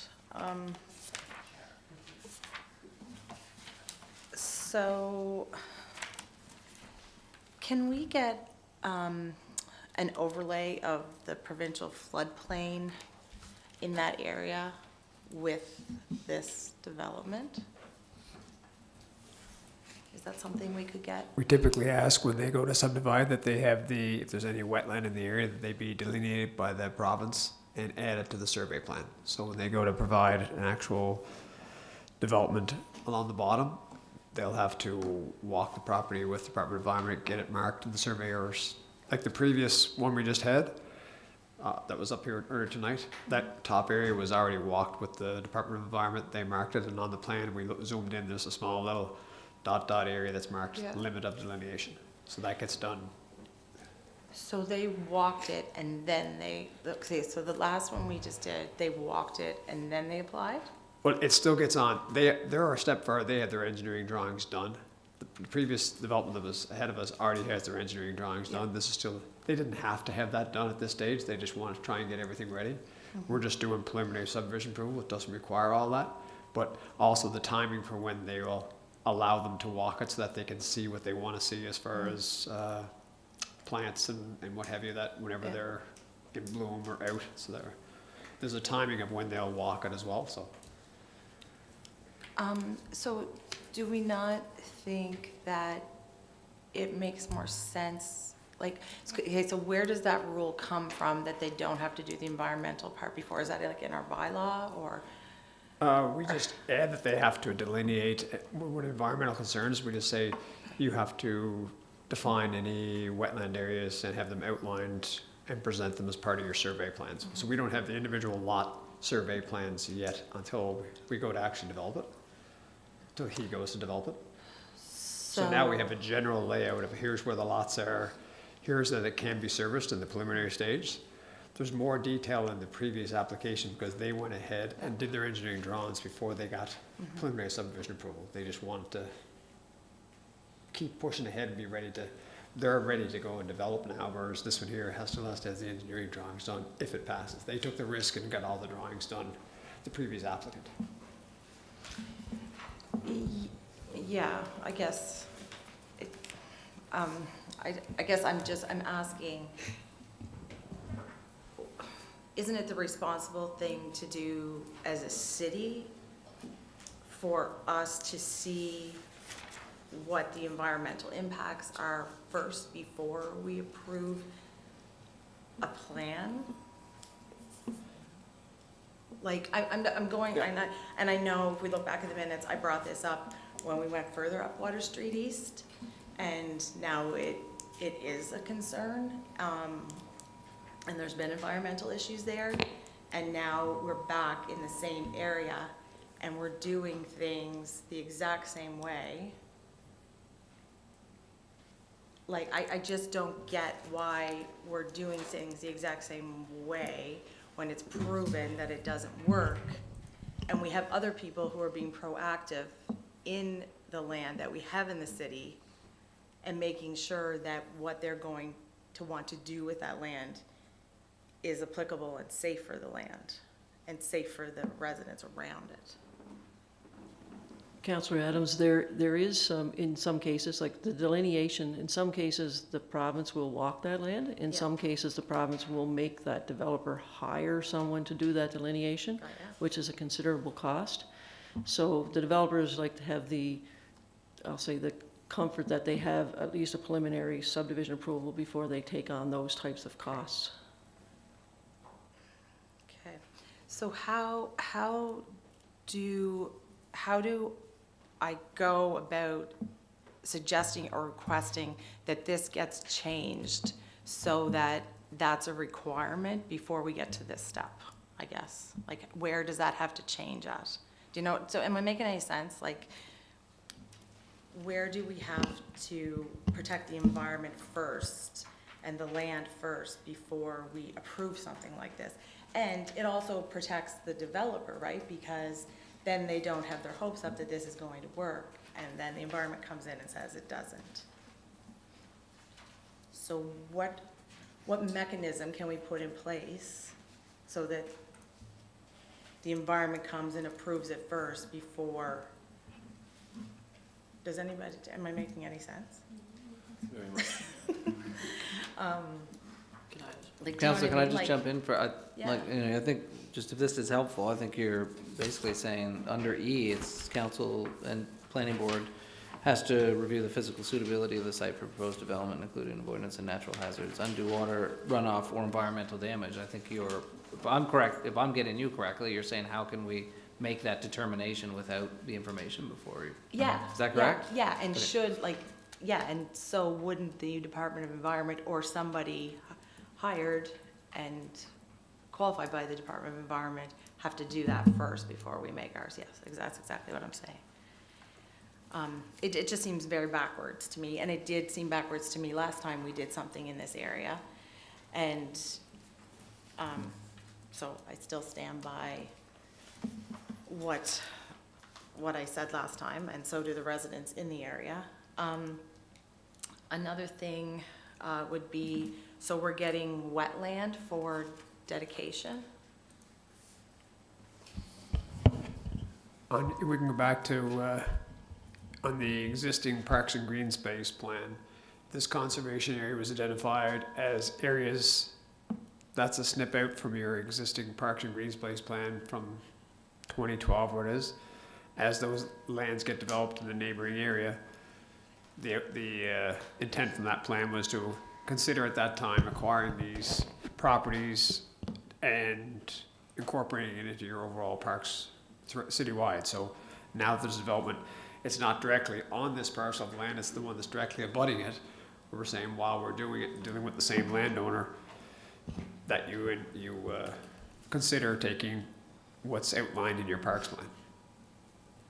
If you take land that's not developable, you double the acreage that you're supposed to take through normal calculations. If it's not a buildable area, in the previous one, if we were doing 1.5 acres, if it's not buildable land, you take 3 acres of land.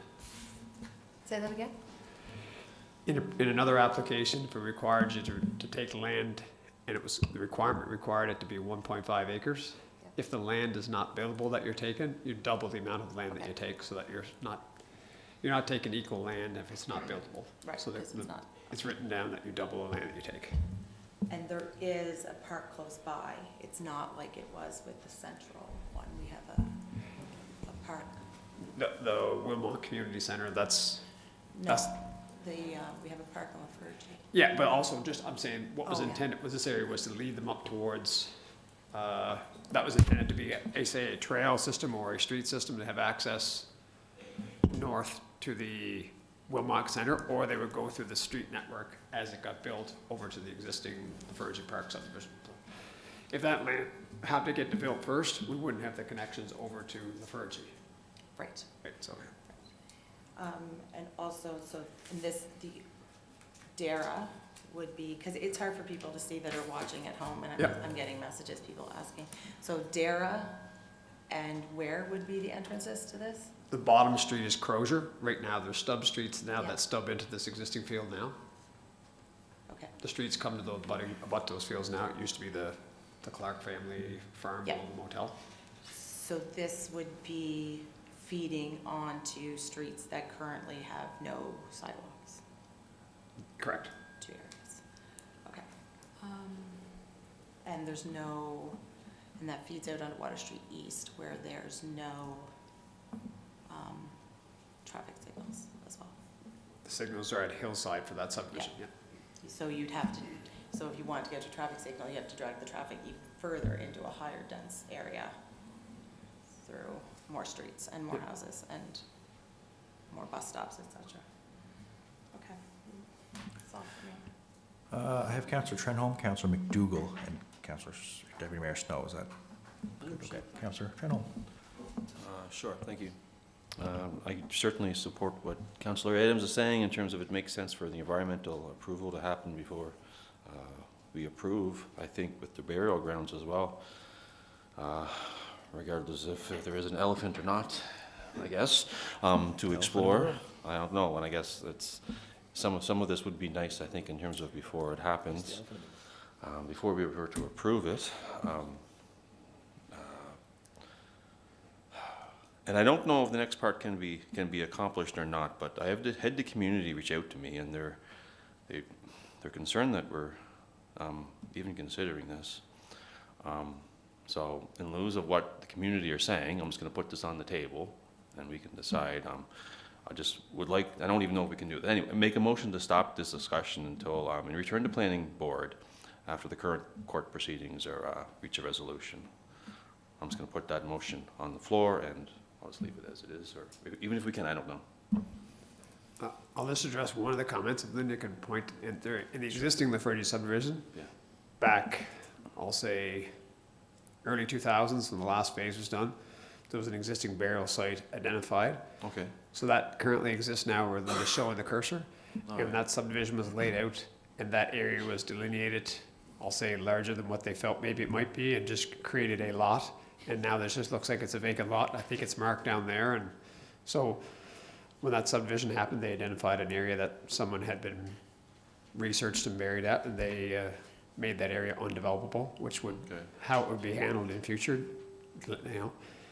And regarding anything else, we're dealing with an application for a property that's currently zoned right now, that's Clark property, whether there's anything else going on. There's nothing attached to this property as far as other proceedings that are happening. We're dealing with a property here that's currently zoned. They're not asking for it to be rezoned, it's just developed as per the existing zoning that's happening now.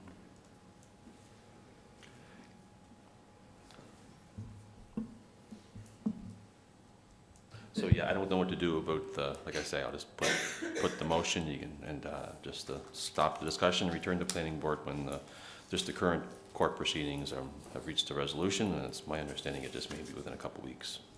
But anyway, I'll put that on the floor to see what planning board think. Just to jump in to support the chair here, really council or members of planning board would have an option to make a motion to table the recommendation. In the past at this council, it has sort of been a bit of the practice, so we tried to make the practice that everyone have the opportunity to speak first. Once a motion is made to table, then the vote would go to all members of planning board chair would put that, and there is no further discussion one way or the other. So I just sort of put that, Okay, that would so- be the proper term to use, would be just for information purposes at this point, would be a member of planning board would be able to make a motion to table the recommendation, and then basically it comes back to a future meeting. The advantage of having the discussion at the front end is that then staff and anyone else get some ideas to Okay. what some of the reasoning is behind that, but that's just an FYI procedural. So I can remove Comment. my motion and then at the. after When you wish, you can. Okay, thank you. Okay. I'll remove my motion at this point. Okay, thank you, Councillor. Thank you. Councillor MacDougall? Thank you. My question is around the burial site. And I know a number of years ago, and Aaron, I believe was around, and Councillor Benny Cairns was around. They said there was a burial ground down around that area, and I know I think at the bottom of Lafergie they were looking, but whether there is or there isn't, on K, it says the developer will be responsible to address the matter prior to work being carried out in the suspected area. I don't think that should be up to the developer to decide that there's something there. It needs to be done by the province or some other authority to allow, to suggest whether the developer can go ahead or not. I just don't think that should be left up to the developer to decide whether there's something there or there's not. Councillor MacDougall, I think what staff is suggesting that it not be led, but that it says the developer responsible to address the matter. In other words, have their legal bring forth the issue to staff of the city to say, this is what we found and determined as far as related to that matter. They're gonna have to bring it forward for staff to review. It's not, okay, we did it, we took care of it. We're just not leading it. We understand that their lawyers are aware of the issue, so we want the information actually brought forward that we can pass it on to our legal team to review as well. We're not saying that they're gonna look at it and say, yeah, okay, we took care of it, it's good. They have to address it to city staff and legal. Okay, thank you, I'm good with that. Thank you, Councillor Ron. Just a couple things.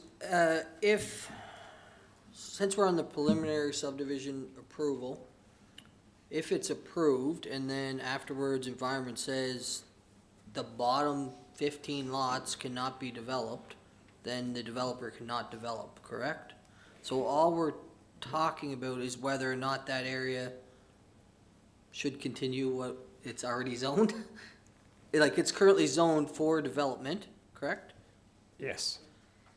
The limits are to be identified by provincial environment, or as mentioned, a outside entity, and presented to the provincial environment.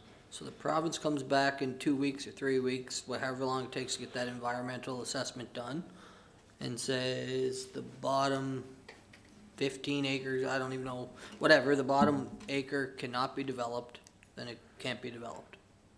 Correct. Well, I guess there has been situations where areas that can't be developed, or they've entered into agreements. There's How to? There's areas in Summerside that have, I know that the rest of the province, that private developers have entered into agreements with the Department of Environment and said, okay, they pay a compensation fee, or I forget what it's termed, and they developed a portion of it or all of it and paid a fee to go into reestablishing habitat in the area. So it's not absolute, but normally it's not. Yeah, But I there's just don't want to some say, I just things want to put in say, place to protect it, or. I just don't want to say that absolutely can't be developed. There has been cases where it has been for a fee and a rate, but typically the developer then would have to rework their subdivision layout or not be able to develop those lots. And Okay, and the other thing I would ask, because I know, or I feel this motion might come forward, if the motion was to come forward regarding, again, I'm trying to be realistic in what our authority is as councillors. Are there things going on in the world, if it's not reflective of this application in front of us, and we try to take those into consideration?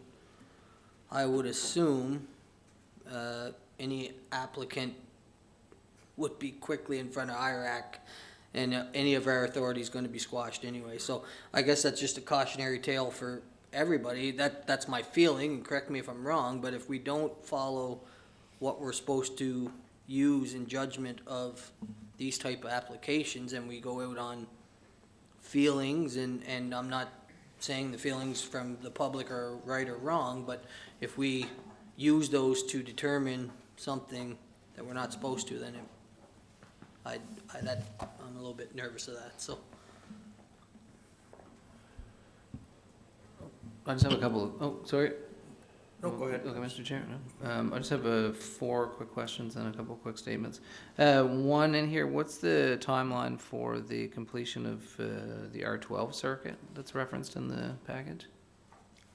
what's noted in there, they said in time for the development, that was comments that we got from the electric utility. I think the note says through the upgrades would be done prior to or in time to support the entire development of this. Okay, the next question here, I have, there was an issue with drainage at 450 millimeter pipe or something like that. I'm just wondering how the drainage deficiencies identified in the package would be addressed. They're just saying that they're highlighting that the abutting subdivision has drainage out to the shore. This subject property will have to have its own drainage out to the shore. It can't be accommodated. We're just highlighting areas that, like some of the sewer can go to the existing subdivision. They highlight every individual item, so they know that there's a number of outlets across our city shoreline. There's an existing one that went in with the last development. They're identifying that all the storm drainage from this one will not be able to go out that existing location. Okay, next question I have here is, I know for these, there's no requirement of notice, but sort of just put that out there for council. Maybe at some point we consider expanding our notice provisions. I know we've looked at expanding our notice circumference around rezonings, but in a lot of cases, we do have a Section K, other matters is considered relevant. I think there's certainly value in making sure that residents in the area, for any one of these developments that we're looking at tonight or otherwise, on the subdivision agreements, look to consider, sort of put that to council, as whether council wants to look at whether or not notice requirement should be required at some point, if it's within, if it's even an option with under the regulation, legislation and regulations. That's less of a question, more of a statement. And the last quick question here is, I certainly have a concern with respect to traffic, particularly, I'll call the top end again, but the north end of St. Clair. With this development and continue with there being no sidewalks. I did see there was some discussion about vehicles per day, and St. Clair doesn't have any kind of signalization or anything at the top. I'm just wondering, maybe I missed it in the package, but does it indicate what the increase in vehicles per day would be from I think it's an unnamed street, the first street from the south of Water Street on the east side. I don't think it has a name yet, but what that would be for going north. I think they had calculated 700 vehicles from the entire development. Some would go out Crozier, some would go out Darrach, the lower part. So Yeah. 700 vehicles. Okay, so if you just scroll up, some, I think you'd be pretty, you can go up a little bit further if you don't mind to the map.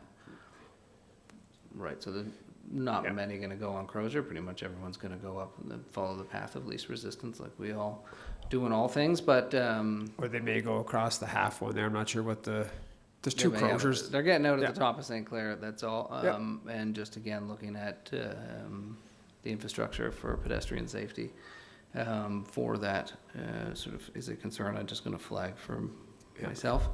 The other just last notes I have here, sort of to echo Councillor Adams' statements, I certainly agree with her. Under the consideration of E, I believe it is there, that I'd certainly like to see whether they are engineering drawings that show environmental consideration, whatever is the appropriate information before moving too far forward. This is in this area, we are working also, I think we have a presentation later tonight on some of the HAF initiatives. One of those HAF initiatives is surrounding floodplain mapping and understanding sea level rise in our community. And I was talking about that on a national news here today, about how important this is. This area around here has been identified as a risk. I don't have the information right in front of me with the latest, I think it's the CHIF or CRIP or whatever it is, there's CHIF mapping that the province has provided, but I do know in that area, even as in 2020, there were some significant concerns. I have concerns for the existing residents right now at the bottom of St. Clair, to be honest, and in that subdivision, but I'd certainly like to see how phase one, and it says it in the package, could accommodate rising sea level and severe storm events, because I don't see that in here. The last, just on there's a note in here as well with respect to perhaps proceeding with the rezoning first. I think it's at phase 2 at the north end of the proposed development to ensure appropriate blending of residential densities and setbacks. Again, that's the type of thing we tend to prefer to see the zoning change first before this stage. So that's another concern that I have. And that's it. Those are all my concerns that I sort of have identified at this point, which are certainly a few. Oh, and I guess last, on the burial, I have no idea about this elephant, Councillor Doiron, so if you can direct me to the appropriate research database, and if that's Google, so it is, about the elephant, that's one thing, but to tackle Councillor MacDougall's comments, burial sites are a real thing. And sort of Councillor McColeman's statements earlier about our heritage and history in our community, those types of things, I think, I certainly heard other members of council have concern about leaving that to an applicant and their council, who would certainly have their interest in mind, and so they should, that's their legal duty, but I'd want to find out if that would be something that a third party or otherwise would have to look at to ensure that I'm not digging up bones. Those are all my concerns that with the package right now. And I guess if I could just circle back to Deputy Mayor Snow and Councillor Trenholm's comments. I think, as at least as planning board member and chair, that we should not delay this based on unrelated matters or speculation or whatever else may be going on. I think approval or not approval needs to be based on planning related criteria and that's it. Yeah, as for at least one of the elephants in the room, a circus came to town, I think, and stuff happened and things were hidden. So, with that said, Councillor Trenholm, did you have Sure. something additional or? Yeah, just a final comment. I mean, in reviewing other, I guess, information that's relevant within the section, but also the powers that give our planning board powers is within the province's planning board. Section 9.3a, to investigate and survey the physical, also the social and economic conditions in relation to development of the municipality. I would, based on what the residents are saying, certainly there's social conditions based on what's, and it seems to fit anyway. So I'm just going to put the motion on the floor and see what people think, but just make a motion to stop the discussion or to return to planning committee whenever the current court proceedings have reached a resolution. So I go again, Councillor, the motion would be a motion to table the recommendation before planning board. I don't think there's any requirement for council to give reasons for the motion to table, but certainly if anyone else has any guidelines on that, I'm not sure. I don't have that information, so just I'll put that back to you. Just that's the language you'd want to use. It'd be put a motion to table. That would be the correct language. Okay, a motion to table until the planning board meeting. Guys, I think Sorry. we're crossing the line here that I do not personally feel comfortable with, where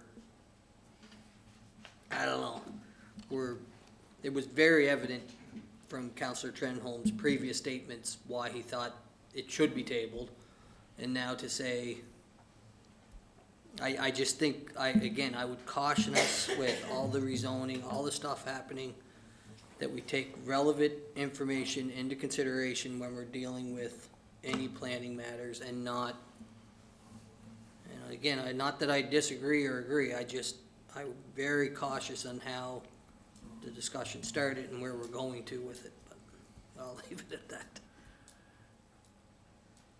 Right, yeah, just so, again, Councillor, so I sort of let Councillor Trenholm, I'm going to sort of go, once the motion's on the floor, there's no further discussion, so I'm going to go with that Councillor Trenholm was almost completed his motion, but I wasn't going to interrupt Councillor Snow there, so I'll leave it to you. I guess you are the chair here, Councillor Ron, so I'm just trying to give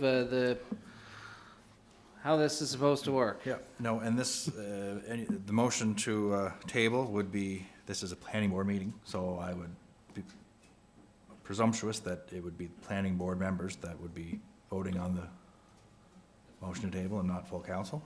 Motion on the floor is to table the recommendation from Councillor Trenholm. I would ask for a seconder from planning board for the motion. Councillor Adams. And just so you know, you had mentioned your reasons. We don't have to mention why our reasons are for like, there's other reasons than that I would wish it to be tabled. Okay, motion on the floor to table the recommendation. Moved by Councillor Trenholm, seconded by Councillor Adams. All members of Planning Board in favor of tabling the recommendation, say aye. Aye. Four in favor, and opposed, say nay. Hearing none, the motion is tabled. Thank you, Councillor, or Council, and members of Planning Board. So with that, we'll adjourn our Planning Board, our interesting Planning Board meeting tonight here at 6:45 PM. We'll take a 5-minute recess, if that's okay with Council, and then we'll continue with our Committee of the Whole meeting for anyone joining online. Thank you, everybody.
All right, folks, I think we're going to resume our meeting, if that's all right with members of council and members of the public. Welcome back. So with that, I'll call to order our Committee of the Whole meeting here of April 1st, 2025, here at 6:54 p.m. I'll call for, this is for all of council, I'll call for a motion to approve the agenda as presented. Councillor Cameron, seconded Councillor Snow. All in favor of the agenda, please indicate by saying aye. Any opposed, changes, revisions? Hearing none, we will continue on. This is the opportunity for any member of council to declare a conflict of interest with respect to any item on the agenda before you. Hearing none, we're going to move into committee reports. I am just going to do two really quick housekeeping points here. Councillor MacDougall may still be with us, but he does have to leave at 7 p.m. So at 7 p.m. he will step off as he has other duties to take care of. And then the other, just as a general piece of interest, April 1st, 2025.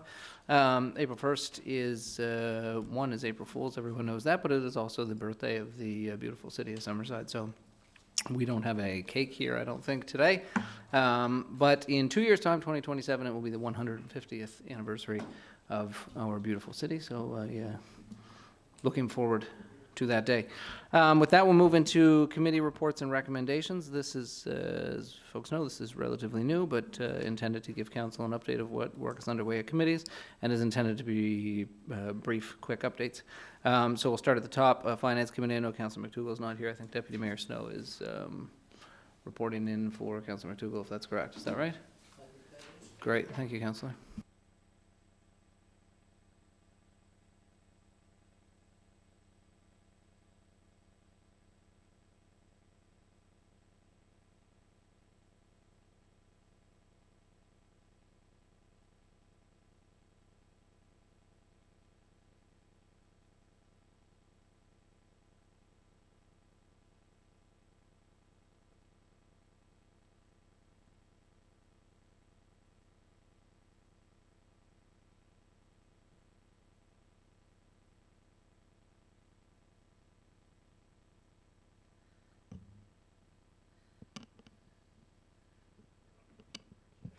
All right, here we go. Sorry, guys. So here's the Finance Committee report on behalf of Councillor Bruce MacDougall. The focus the last couple of months has been on the development and presentation of the 2025-26 budget. Now that the budget has been approved, our focus will be on the following. New revenue sources that were outlined during budget discussions are being researched by staff. Details will be provided at the upcoming Finance Committee meeting for all recommendations to Council. Further work will be done on capital planning and debt service policies. Incentive programs will be reviewed with recommendation to be presented to Council. Thank you to Director Kristen and staff for the great work. Councillor Bruce MacDougall, Chair of Finance. Thank you, Deputy Mayor Snow. Councillor McColeman, Bylaw Governance. I think we've had our first standing committee meeting. Okay, we did have our March meeting, and that did go well. I think some of the things that we're working on right now that have been a standing topic for one of the items is empty buildings, looking at the bylaws around that. So we're working on that. I think what happens with the bylaws, there's a fair bit of information to look up, legislation, a lot of information that has to come in and be discussed. So what we've determined as a committee is that basically that type of a bylaw governance review, possibly 1 or 2 items per meeting, because it takes a lot to really go through the information. So that's where we're at. We're still working on the empty buildings.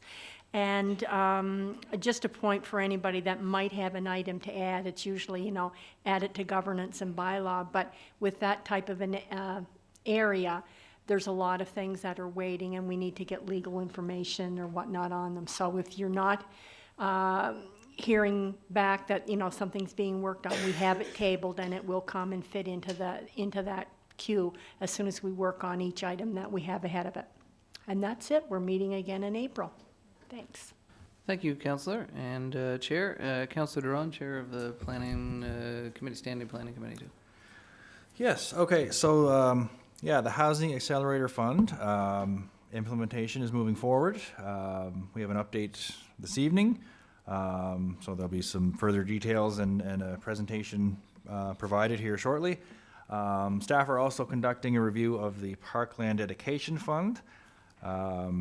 They're assessing whether the current amounts are still appropriate for 2025 values, exploring opportunities to expand its usage based on historical applications and clarifying the wording within the official plan and zoning regulations. Work is continuing on the Complete Streets initiative, and staff are set to present a proposed cross-section of the design, various implementation options, and a comparative sort of look at the current street network to help guide our future decisions on having complete streets as part of our new developments. Thank you, Councillor, and Chair of Standing Committee of Planning Board and Chair of Planning Board. Action Plan for Safer Communities. I know, Councillor Adams, this was just, we had an initial meeting, so probably not a huge update here, but. Yeah, not a huge update at all. We did meet once. We're still waiting on the report that we commissioned on a crimes assessment. And that's Chris, what's his last name again? I don't do it any justice every time I try it, so. And he's a social policy researcher and criminologist, and he's leading the assessment. And we're waiting on that. Going to reach out to, I don't like to say stakeholders because I find that we use that word a lot, and we're all stakeholders when it comes to stuff that goes on in the city, so maybe some key players in regard to some of the initiatives that we could take when it comes to, you know, our youth and so on, and some situations that key players could be seeing that they could help enlighten us with. And we're going to be meeting again next, I guess it's this month now. I'm not sure, anybody else that was there, did they want to add anything in? Okay, thanks.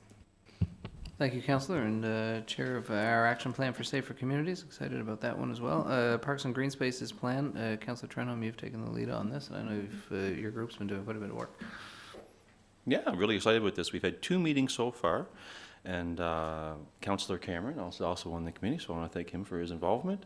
And we got from parks to planning to community service, all engaged. This plan was in 2012, so it's definitely, I guess, in need of a little revamp. And so as a committee, we're looking at what were the recommendations back then, and have we followed up on those recommendations? Are they still needed?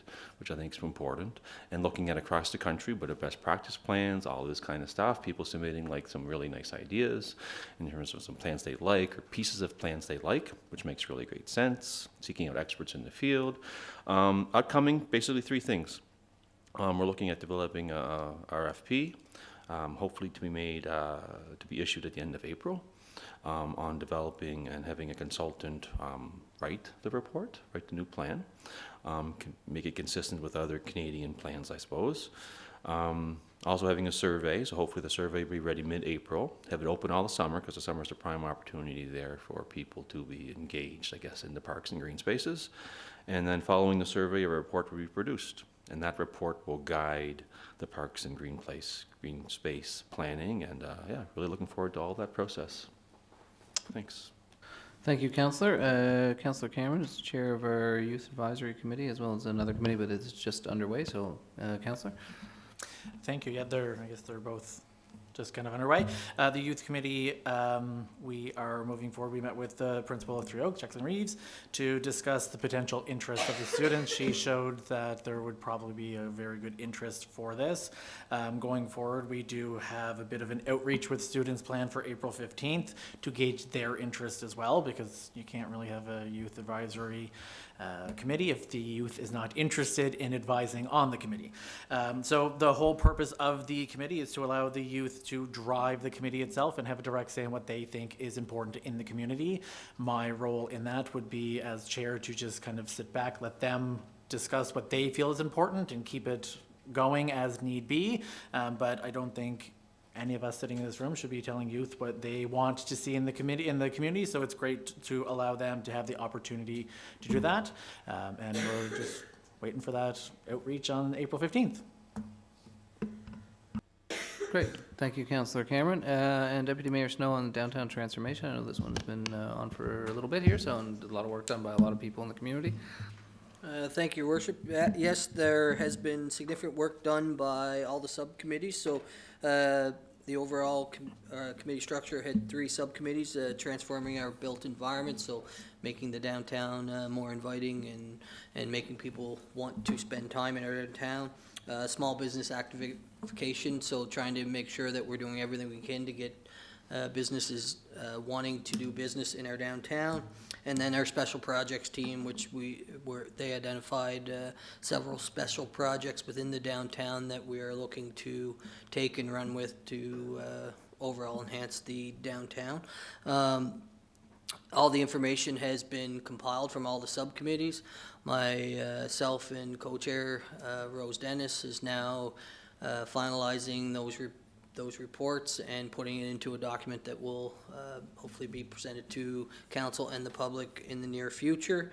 In the meantime, council, through the most recent budget, approved funding to help move things along in the downtown and show our commitment to transforming the downtown. So there's lots of good things happening without us even moving along, which is great. And then hopefully with everything we release in the coming time, that'll help push it even further. So that is the update. Thank you, Deputy Mayor Snow, and thanks to all the council and chairs. And I know Councillor Morrison, you're chair of committee that is just getting started. I don't know, I know the date got moved, so, and again, I put this on as part of our council agenda. I know I sent this out by email, but I want to share it to you again, at least members of the public, that all the work that happens at committee ultimately comes to council, so recommendations come from committees for approval or denial by council. And, one of the privileges I have is to be able to sit in and see all the great work that so many of you are doing or starting to do with a whole bunch of committees, and try and figure out how we can better communicate amongst each other. And one of the things sometimes that happens, I think there's so many things going on because there's so much happening in Summerside right now, it's sometimes hard to keep up. And I'd hope that even just by providing a quick update as to what's happening at different committees, all of us can sort of get a snapshot update of what's happening with the Safer Communities, or what's happening with Parks and Green Spaces, or with the Youth Committee.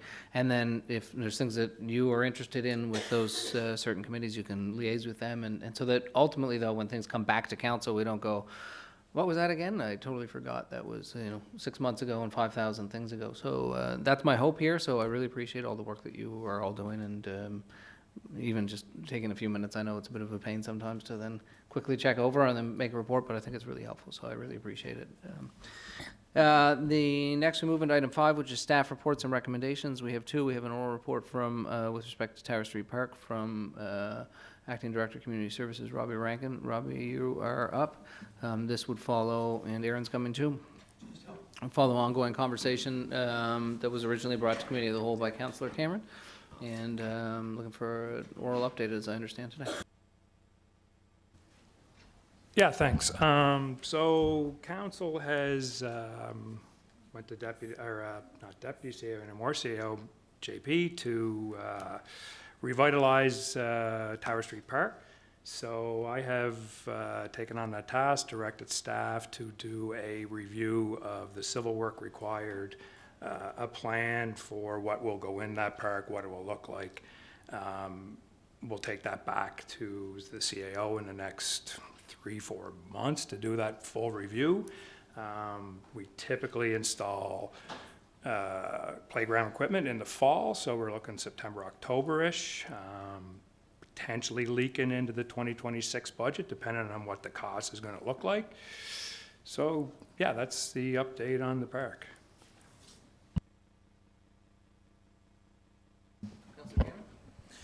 I just want to, one, thank you for your work that you've been doing on that, and also Director or CEO JP. I just want to be clear that that is a commitment that the park will be going back in place, whether it's a green space as a park or a park with equipment.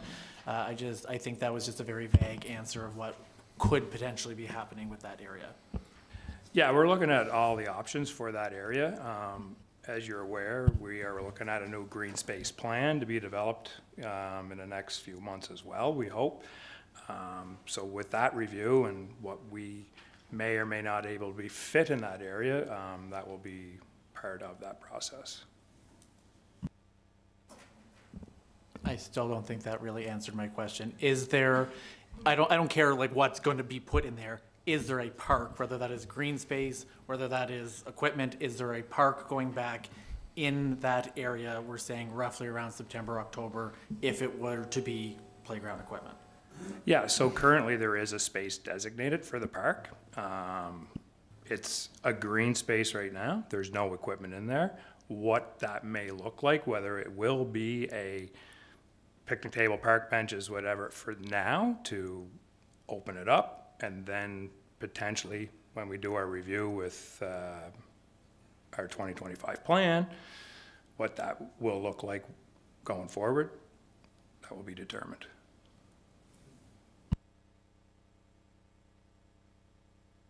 Does that answer your question?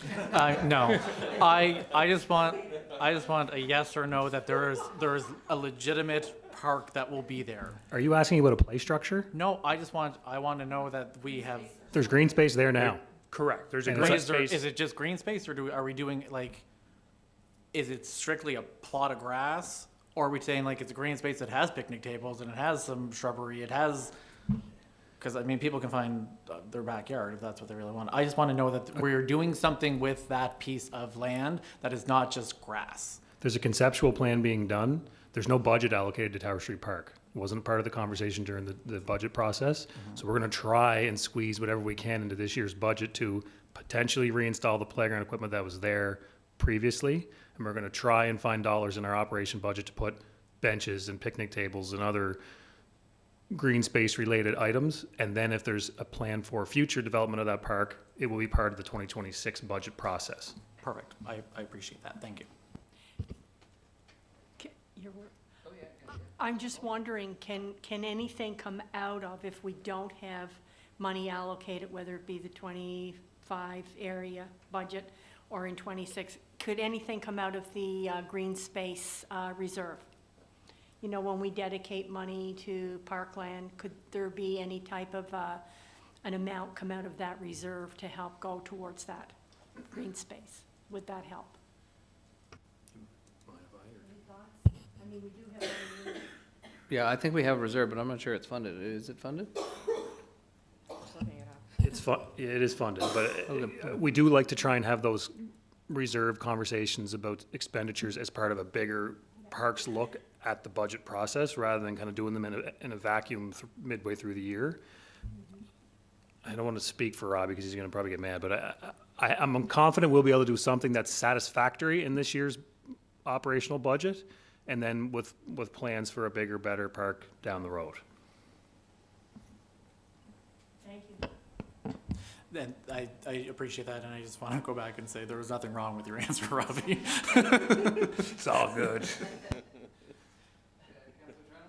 Sure, I'll just weigh in too. So I think some of the vision we have, if we can put it to life or not, but it's looking at the properties that are around the parks we currently have and seeing what the current needs are. So I think, Councillor Cameron, the best maybe to answer that too is that with all of the parks, we want to make that informed decision based on what the needs are for future, but current as well, and depending on what the population around it or visit that location. So hopefully the survey that we do will illustrate where the needs are and maybe some gaps and what would go in there. So I'm looking forward to that process and being able to have some concrete data of what the needs are in the community. That excites me.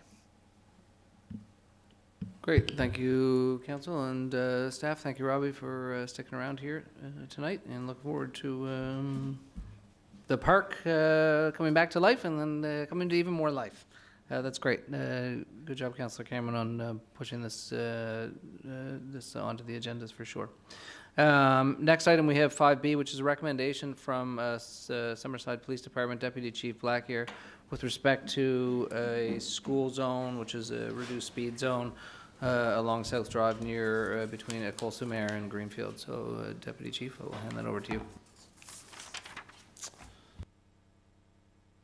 Just a quick note there, the recommendation is in the package for council and for members of the public. I don't know what the page number is because they're not all numbered, and I know how difficult that is, Brian, but it's there.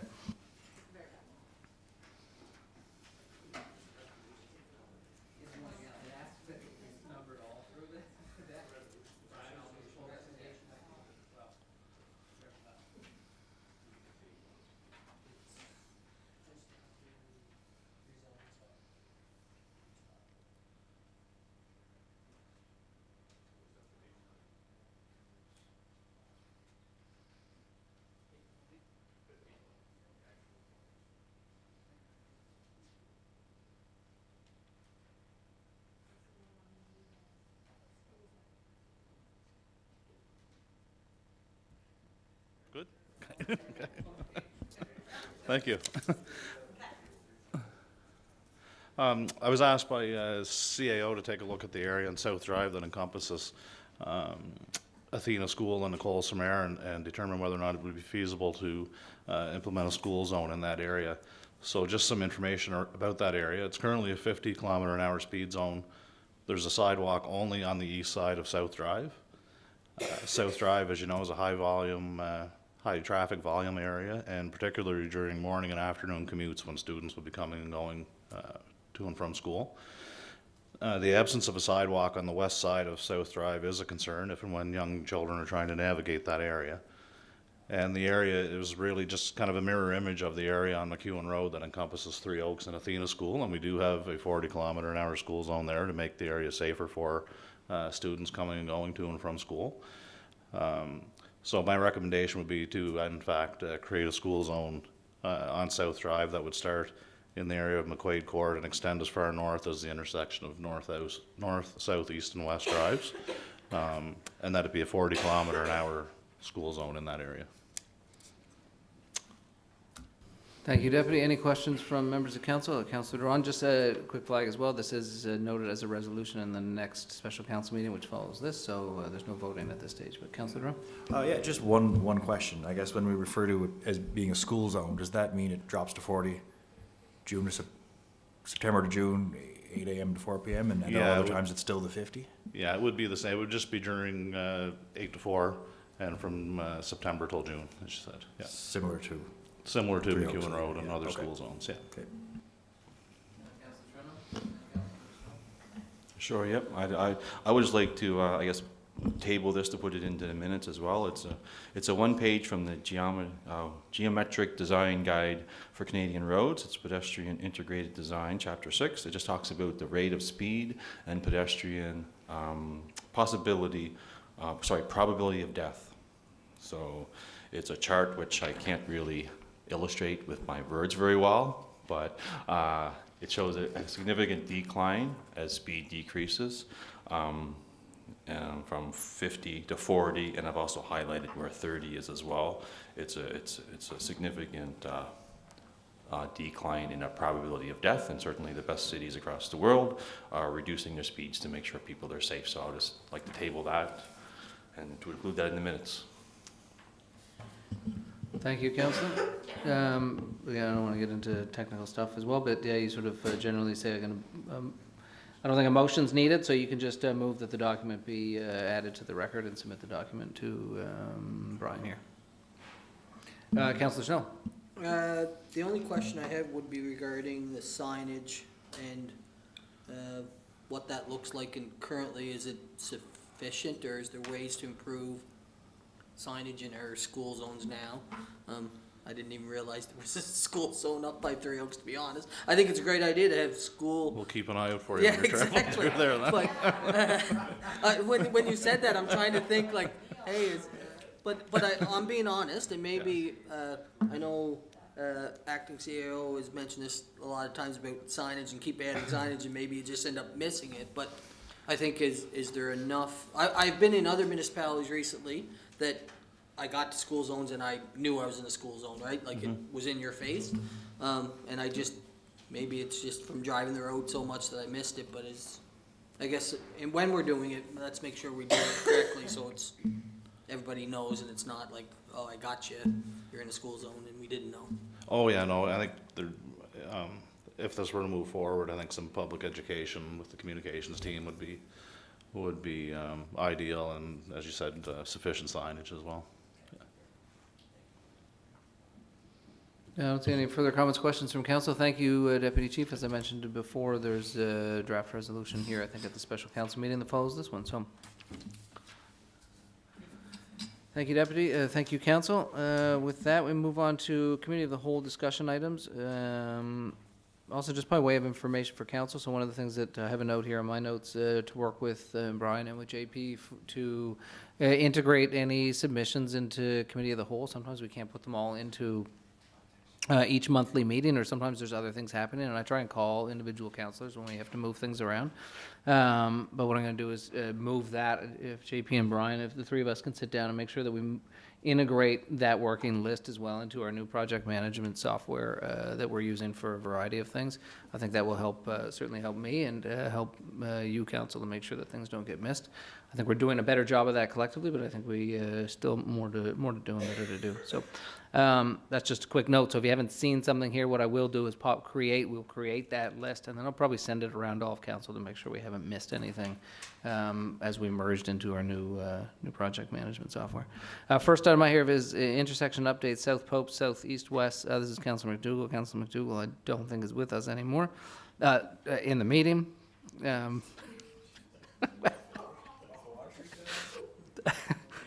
Just it came out the wrong way, so I had to correct it, and then I was too far. So I don't know if this is something we want to talk about here today. I don't have, I was going to put this to Director McDonald or CEO DeRosier if there's any update at this point. I think the update, and Aaron, you can correct me if I'm wrong, is that this is a budgeted item for the upcoming year to complete this work.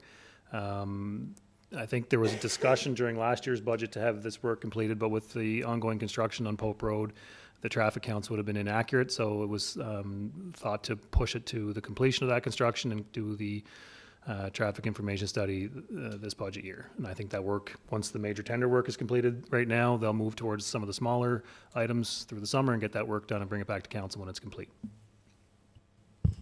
Well, I think Councillor MacDougall's going to have to be okay with that since he's not here, but he can put it back on. But thank you, CEO DeRosier and Director McDonald. Any other questions from Councillor on that item? Okay, great. Right along, Kelly Drive, street name, Councillor Adams. I know, Councillor, we've talked about this one before, and hopefully an easy resolution. Yeah, so this came forward. I was contacted a couple times by residents on Kelly Drive, Summerside, and there's a lot, and seems to be getting worse, more confusion with Kelly Drive, Muscush. There was a very serious, life-threatening near miss for one gentleman, and a call was made to EMO. I'm not sure how it goes, but they sent the ambulance to Kelly Drive, Muscush instead of Kelly Drive, Summerside, and our firefighters ended up being first on scene,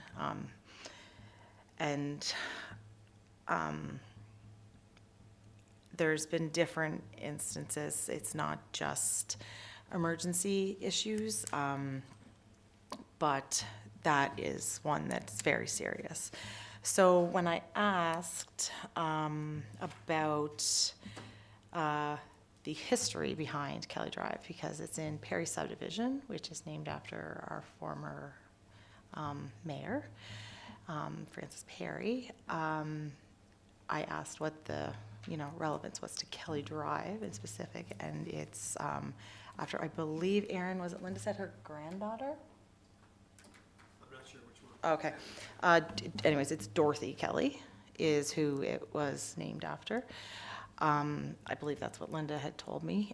So I'm wondering, in order to prevent any life-threatening issues from happening from an EMO emergency safety perspective, are we able to look to changing the name of Kelly Drive Summerside to Dorothy Kelly Drive Summerside?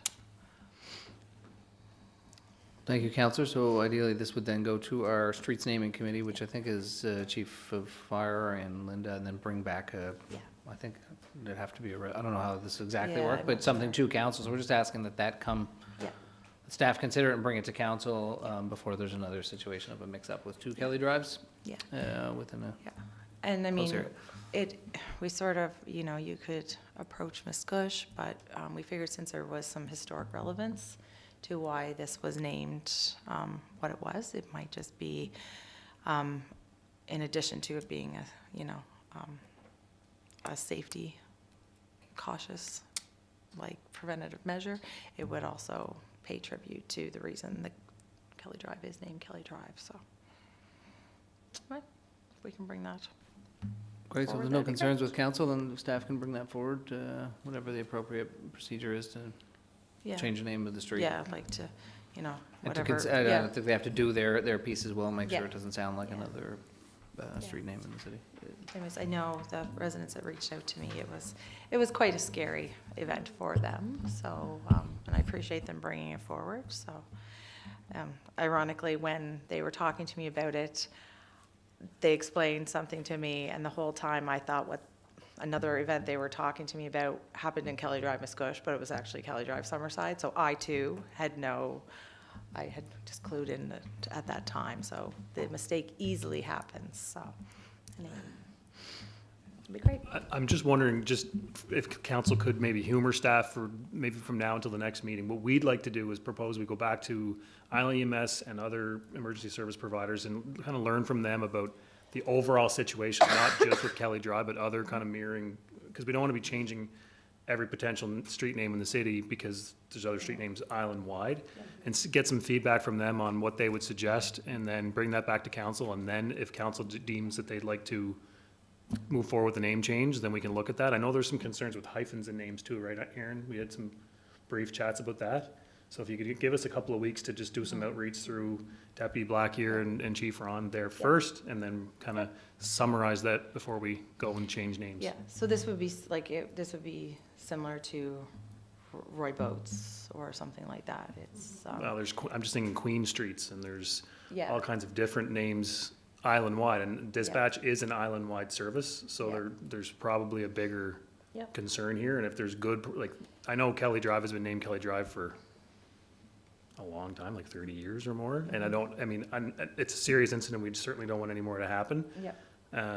But if it's the first time it's happened in 30 years, we may want to look at, but maybe it's happening all the time, I guess is what we're saying, with Yeah. other streets, so. Yeah, and like, the thing is too, that it's one thing for there to be like a Queen Street in Summerside and a Queen Street in Charlottetown, but when there's a Kelly Drive in Summerside and a Kelly Drive 5 minutes away, Yep. that's really, you know what I mean? Like, it's one thing to get a pizza and it's not your pizza, but it's one thing if you call an ambulance and it doesn't come, so. Does that make sense, Councillor Adams, though? I totally agree with you that staff touch base with EMS there and come forward to council with recommendation. I can help. Great. Thank you, Councillor Adams. CAO updates is one update here. The emo update, I think there's a tabletop exercise coming, which is great. Yeah, thank you, Your Worship. A number of weeks ago, it was brought to my attention by the mayor that I think between mayor and council, there was a desire to kind of elevate the level of importance of the review of our EMO plan. So over the last few weeks, we've proceeded with a number of steps to do so. We've commenced with having our existing EMO plan vetted with the PEI Emergency Measures Operations team to ensure its structure and the way it's drafted is more than sufficient for our community. So we've done that, and we've received word back that it's quite satisfactory. And in fact, I think it's a pretty solid plan. There are elements of our existing plan that are out of date. It's required to be updated on an annual basis, so that's underway right now with our administrative staff. We're required to do an annual tabletop exercise through the EMO offices, so that's been scheduled for April 29th. So our EMO team will be taking part in that, and council's been invited to observe at that and learn from the process. And I also wanted to offer just to council that if desired, staff can bring our sort of a summary of our EMO plan to the May meeting and do a quick review under staff updates if council desired. Any questions from council? Thank you, AO DeRosier and Councillor Adams. You and I should at least certainly try and be there for the 29th, and as well as the rest of council. Like the advantage of doing these types of, you plan so that when it happens, you can move into an automation exercise, and I think it helps all of us to understand what all the roles and responsibilities are within the organization. With that, anything else? Nope. We'll adjourn our committee of the whole meeting, and we'll just keep rolling along here, folks, so we can get home at some point. Into our special council meeting. So I'll call to order the special council meeting of the City of Summerside, April 1st, 2025, here at 7:29 p.m. I'll call for a mover and a seconder to approve the agenda as presented. Councillor Adams moved, second. Councillor Trenholm, all in favor of the agenda as presented, please indicate by saying aye. Any opposed? Hearing none, the agenda is, we'll proceed as laid out. Opportunity for any member of council to declare a conflict of interest with respect to any item on the agenda. Seeing no hands or lights, we'll move on. We have a couple of things on here. We have an update as Chair Planning Board, Councillor Doiron advised on update on Housing Accelerator Fund. This also came out of a discussion from Committee of the Whole a couple of times, and we have Sam Murphy and Janice Harper here to take us through an update on where we are. Then we have a series of resolutions, which are long, so good luck, Councillor Doiron and Councillor Trenholm, if you step in, and then a couple other items before we move into our in-camera. So with that, I'll invite up Sam and Janice. Welcome back. Nice to see you. And I don't think any introductions are necessary here, but you can still introduce yourselves to council, mostly for people who are joining at home who maybe haven't seen you here before. Good evening. I'm Janice Harper, and I am one part of We6 who have been dealing with implementing the HAF Accelerator Fund. And I'm Samantha Murphy, also with We6. We're both registered professional planners.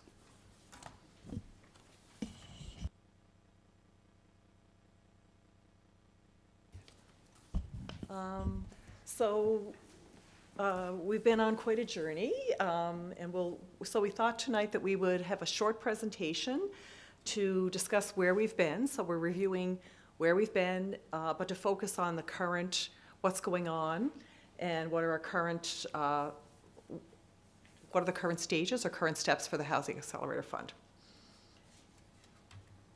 The purpose of the meeting is to review the work done to date, and then we'll focus on phase 2, which is where we are right now.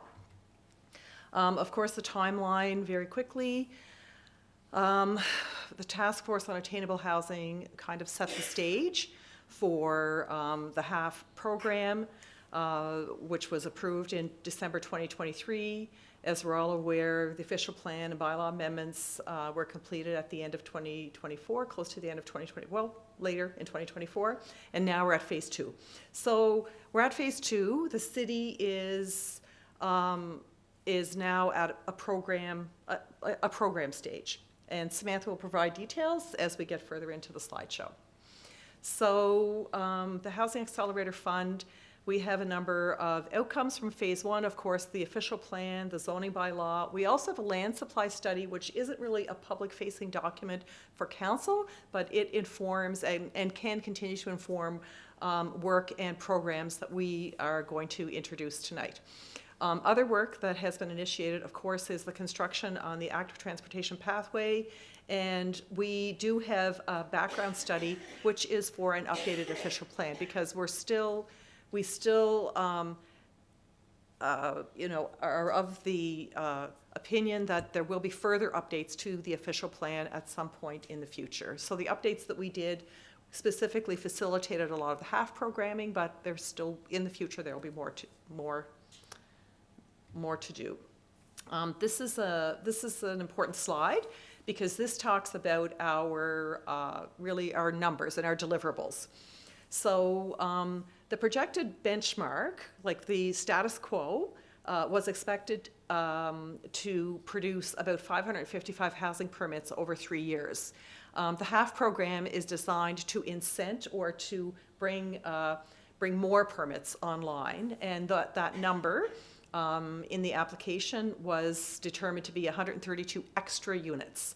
So the total new units that are expected over the 3-year period is 677.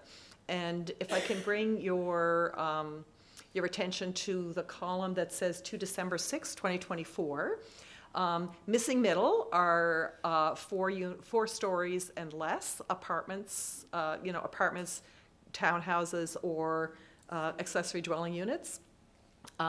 Multi-unit other, MU other, would be apartments that are 4.5 stories or higher, so like the larger apartments that we see in the city, and any category, which for example could be single detached. So to date, or to the end of the first year, which was December 6, 2024, the city permitted 296 units according to the HAF program. And that is compared to the next bold line in that row. The HAF-specific goal is a total of 677 units. So the difference, which is still required over the next 2 years remaining in the program, is a total of 381 units.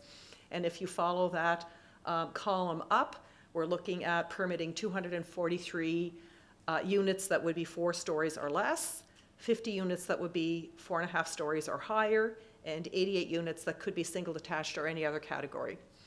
We're on track. The good news is we're on track, very well on track. And we're going tonight we would like to talk a little bit about programs to help us keep on track and to target some specific areas where we've identified gaps in the application or afterwards. At the very bottom, in addition to all of the deliverables that we've just discussed, we want to note that there is an affordable housing target for Summerside that's quite aggressive. And the total number of new affordable units permitted to date is 96 units, which is a phenomenal number. The HAF total expected is 157, so the deliverable yet to be met is 61 affordable units.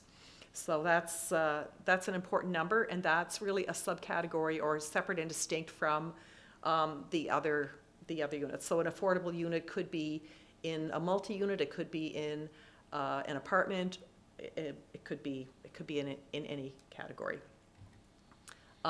Here, I just wanted to note that we do have a land supply study, and there is a map that has been developed, and staff have access to that, we have access to that, and I only want to note for council members that this can be a useful tool to identify and promote opportunities for lot consolidation or development near Holland College or housing for vulnerable populations near existing services and reports. So it's kind of like a background study, but it can really help council and staff and us as We6 to focus as time goes on, because there may be properties that are ready to be redeveloped or possibly consolidated and redeveloped. So that study may become quite important to us over the next couple of months.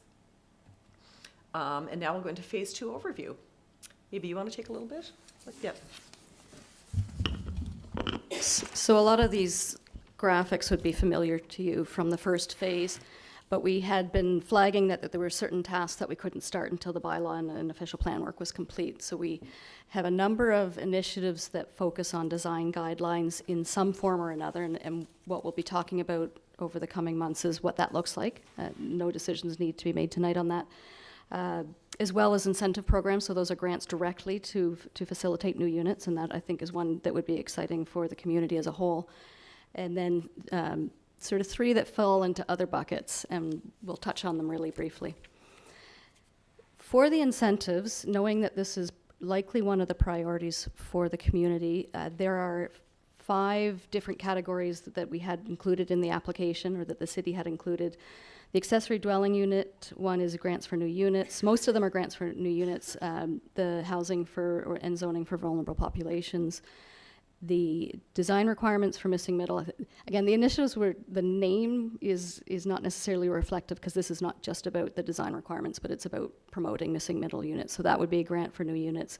Likewise for the multi-unit modular, and I don't know how far along Summerside is on that, but you'll have the example in Charlottetown of the CMHA multi-unit that was modular and put together quite quickly, and that's what's thought of for those. So we are looking at a number of different questions on these, the timing of the rollout, which ones have to wait until we have made decisions on the design standards. Some of them we might want to wait on. The value of the individual grants is something that we'll discuss, and then some policies, and the city will need to look at your grants bylaw just to see if there's any updates needed to that to facilitate. And that's probably quite simple, just making sure that the bylaw enables these sorts of initiatives. Design, yeah, do you want? Just one comment. So when we did the application, it was done, we were very early into the HAF program. So we applied for a number of initiatives, and then the agreement, it does not match the application. So, but the application informs the agreement. So I just want to make that, not to confuse, but just what we applied for isn't exactly what we got. But as we go through the programming, you know, we have some wiggle room to, for example, as Samantha said, decide on the amount of the grants for the programming. So there we go. That's. The agreements are always fun to delve into. The next component is the design standards, and again, not looking for any decisions tonight, but just to lay out what we'll be discussing in the coming months. There are 4 different initiatives that touched on, to some degree, design standards. The accessory dwelling units, it was more about siting and sizing design, and when you see the text that you can take and read, you don't need to look at it now. This is what we had said in the application that we might look at. The zoning for vulnerable populations, a lot of that might be sufficiently addressed in the changes we made to the plan and bylaw last fall. It was about building height, parking standards. So again, we'll spend some time looking at whether or not any more work is required on some of these. Incentivizing redevelopment, and I guess I skipped a little bit in the incentives. That's the only one that's not a per unit grant. It's more about supporting lot consolidations so that lots are big enough to allow for redevelopment. And again, the design guidelines for mixed-use multi-unit housing was something that we touched on, but you already have a lot of that in your downtown zone and in the new CDA. So we may have enough there as well. And then the other final one is the design requirements for missing middle. So we're looking at a range of different ways to address that. It's everything from policy with voluntary guidelines. The CMHC designs are starting to come out, and we'll touch on that in a second. We could look at commissioning additional designs if the city wants to invest some of the HAF money, and that's looking at simply site design standards or just relying on what you already have in the bylaw. So there's a full range and spectrum of how we might address it, and we'll be bringing that back to you shortly.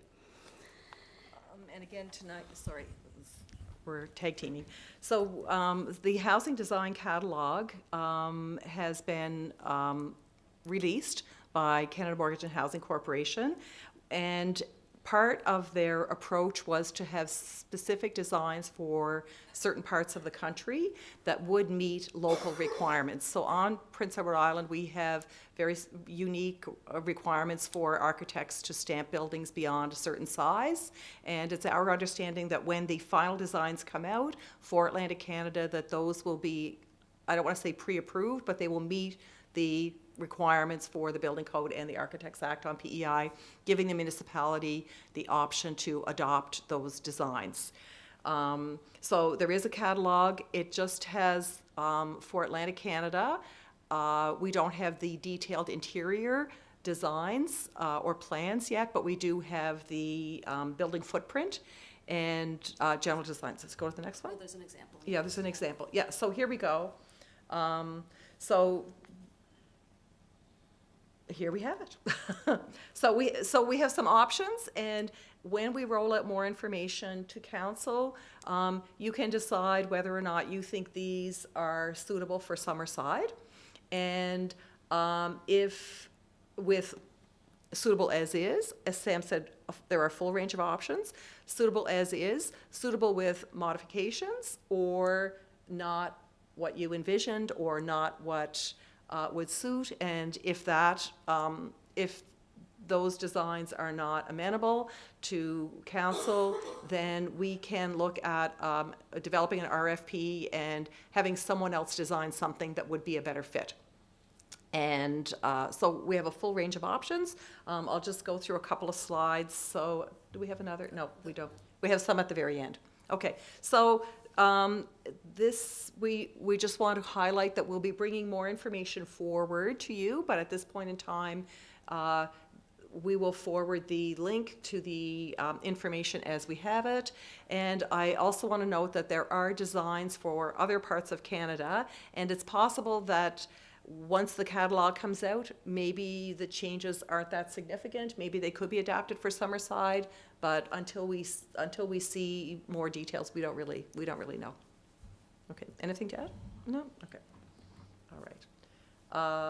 Oh, yeah, we just do want to note that we have partnered with AIM Enercan Climate Resilient Coastal Communities Project, and you are participating in meeting half requirements for floodplain and climate adaptation through that program. So that's a little bit of a separate program, but it's meeting the half requirements. And tonight, we're looking at some, just basically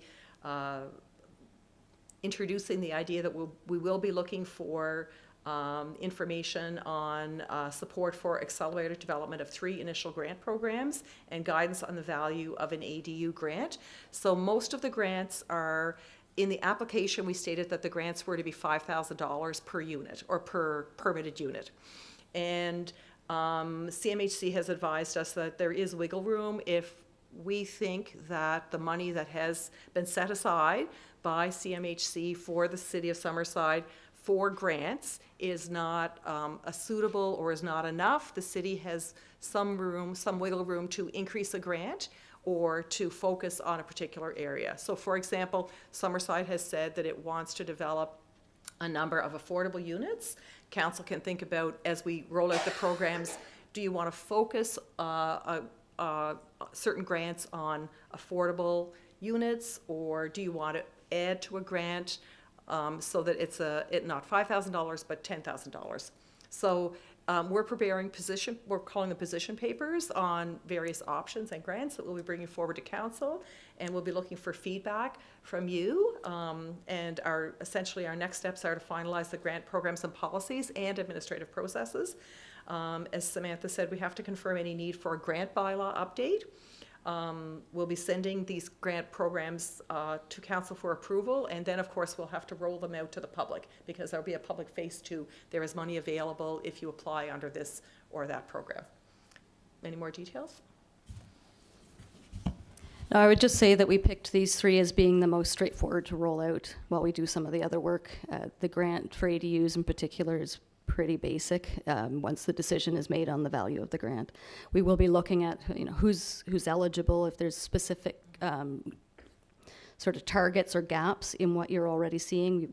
We've seen good numbers, but a lot of them are in the apartments, and you might need a different size of unit that you want to promote. So we'll be thinking about some of those strategic priorities for the city.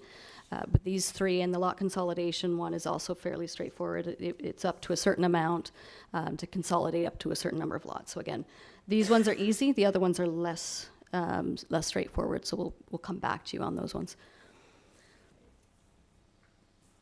I think that's just reiterating. Yeah. Yeah. So this is just a summary for your reference on the other pieces and sort of when we'll come back to you on them. The other one that we haven't touched on at all is the options and approach to density bonusing. So that's initiative number 10.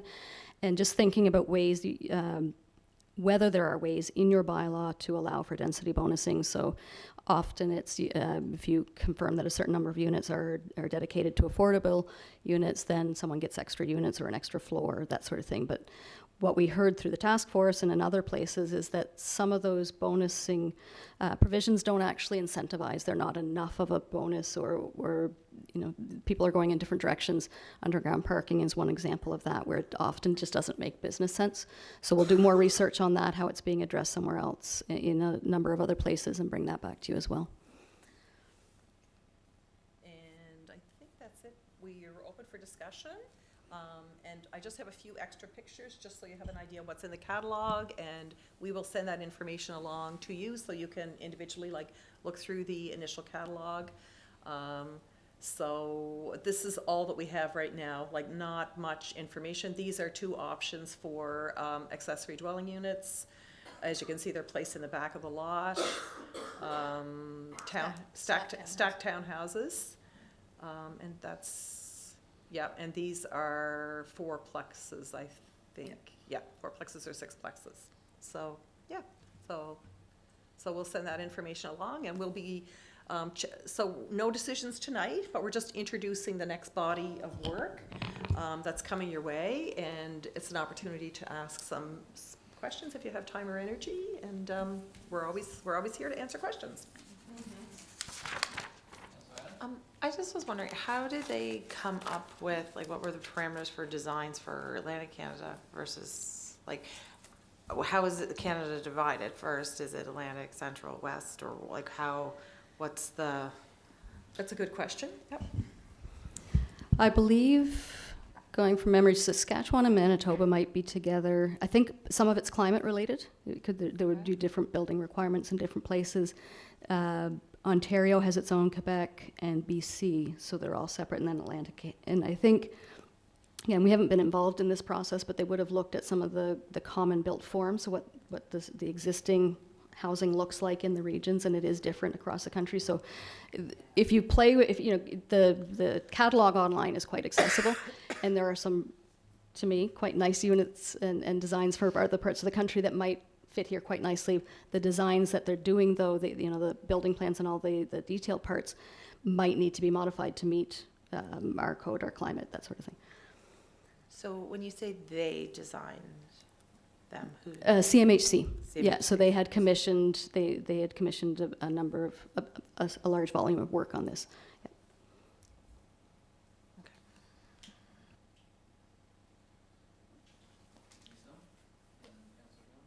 Just timing for the first initial 2, 3, like we said, that's sort of where you're gonna try to get approval and then work on the more significant pieces. What's timing looking like for everything to get things For the rolling? for the programs, I would say a month or so. Yeah, for the first 3 grants, I think we could bring something back, at least to staff for review, because we'll need to understand how that fits into the operations at the city. Getting the sort of program description ready should be quite quick. Again, the decision on the grant amount, I mean, it's one word in a grant policy, but we'll need to know that. The rest, it'll be a few months of work and coming back and probably more discussion with staff. So based on the approved catalog, so in theory how this works, if you're doing whatever, a fourplex or stacked townhouse or a garden suite, and you pick the design out of the already pre-approved designs, then that's just sort of a go-ahead. But if you were gonna go with another design, you have to go for approval? Everything has to go through an approval, but I think the idea was that if certain designs were available, then it would speed up the process, the approval process. But I did reach out to your building inspector, and Summerside has a pretty quick approval time. But the idea was it would be, and also approval times at the city, but also that the public wouldn't have to pay for a design. If they chose this design, it's available to them to use. So instead of paying. So the building design's already done okay, gotcha. That's my understanding. Yeah, and then if there are components where you want to have mandatory design requirements, then you could attach conditions to using these or another if you wanted to, but it's not like the way it's set up in your bylaw right now, you wouldn't be tied to these. I would also note that the designs also include accessible versions, so each, I assume it's on every single one, I haven't checked. There's a standard floor plan, and then there's an accessible unit floor plan, which is also quite helpful when it comes to making units more accessible to the general public. Great, thank you. Sure, thank you. Yeah, that's great. I'm happy you talked about the design templates, because I knew that they were released, but I was going to look at them, then totally forgot, got like swamped in everything else. Yeah, they are. I'm really excited about that. The land supply study. Can you just walk me through, in terms of a council, would it be of benefit for us to have access to it, or? I don't see why not. And I think GIS. Staff has it already. It's mostly a GIS mapping just to look at properties that are either underdeveloped or vacant. Okay. Does it list the zoning of that land currently? I believe so. I think so. Or you can layer it because it's GIS. Right? It's GIS data. Okay. Yeah, because that's curious, because I think when we're looking at making decisions about zoning, it's important to know how much land is zoned, I guess, for that if you can put it with the available land and stuff. Perfect. I just love data, and so I don't know, next time you come maybe, Sorry, I'm one of those people. If you can break down, like for the middle miss, oh my heavens, my voice today is just not working. Thank you. What you said, you can break that down. Like what is 4 stories? What is 3? What is 2? Like I know. Oh no! I mean in the data, like in the numbers. Oh, That okay, kind of- sure. Yeah. Okay. For me, and I'm Okay. probably the only one here.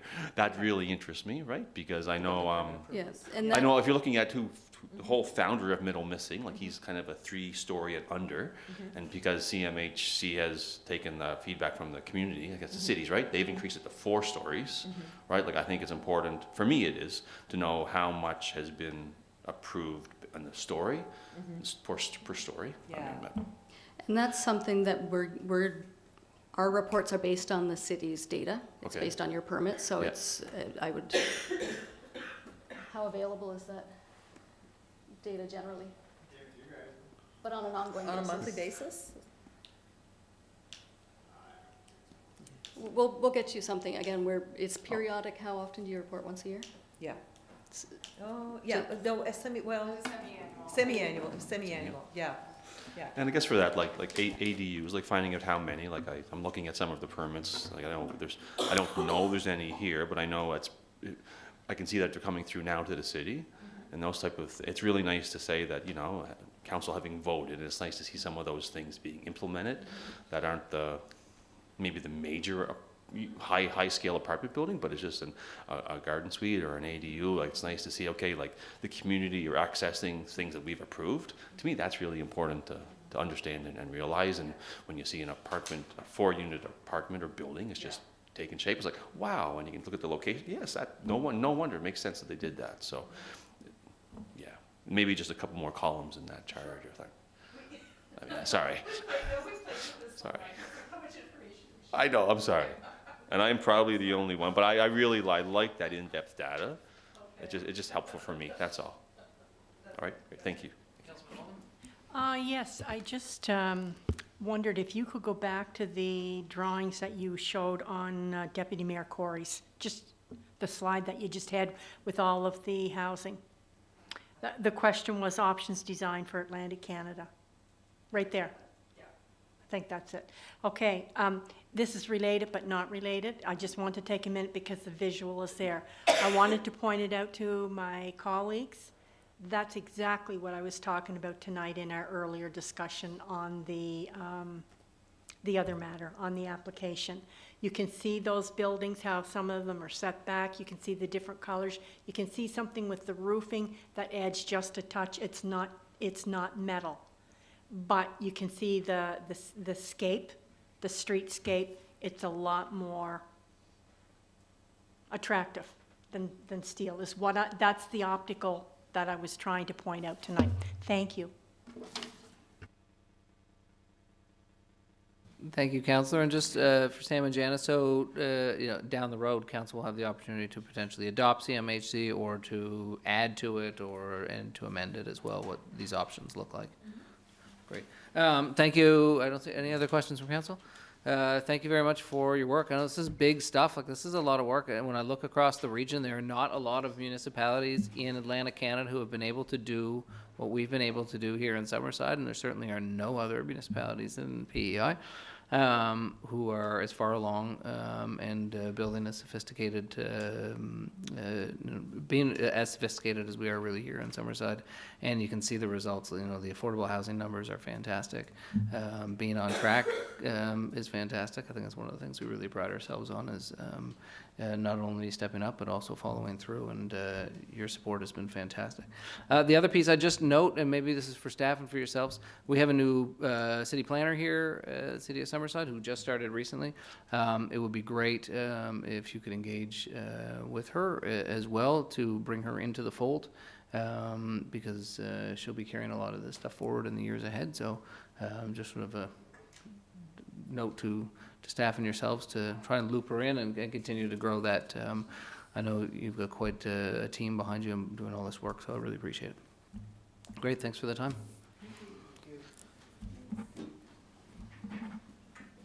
Council, now we'll move into item 5. We have 5 A, B, C, and D. 5A is a whole series of resolutions with respect to Rufus Street. This will land with you, I believe, Councillor Doiron as Chair of Planning Board.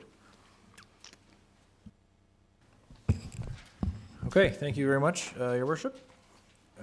First resolution, COS 25-043.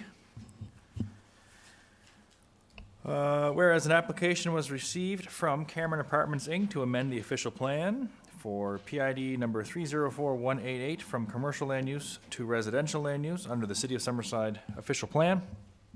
And whereas in accordance with section 5.7 of the zoning bylaw, council shall consider the following general criteria as applicable: conformity with all requirements of this bylaw, conformity with the official plan, suitability of the site for the proposed development, compatibility of the proposed development with surrounding land uses, including both existing and projected uses, any comments from residents or other interested persons, adequacy of existing water, sewer, road, stormwater, and electrical services, city parking and parklands for accommodating the development and any projected infrastructure requirements, impacts from the development on pedestrian or vehicular access and safety and on public safety generally, compatibility of the development with environmental, scenic, and heritage resources, impacts on city finances and budgets, other matters as specified in this bylaw, and other matters as considered relevant. Be it resolved that official plan amendment 0014R to amend the City of Summerside official plan be hereby formally adopted.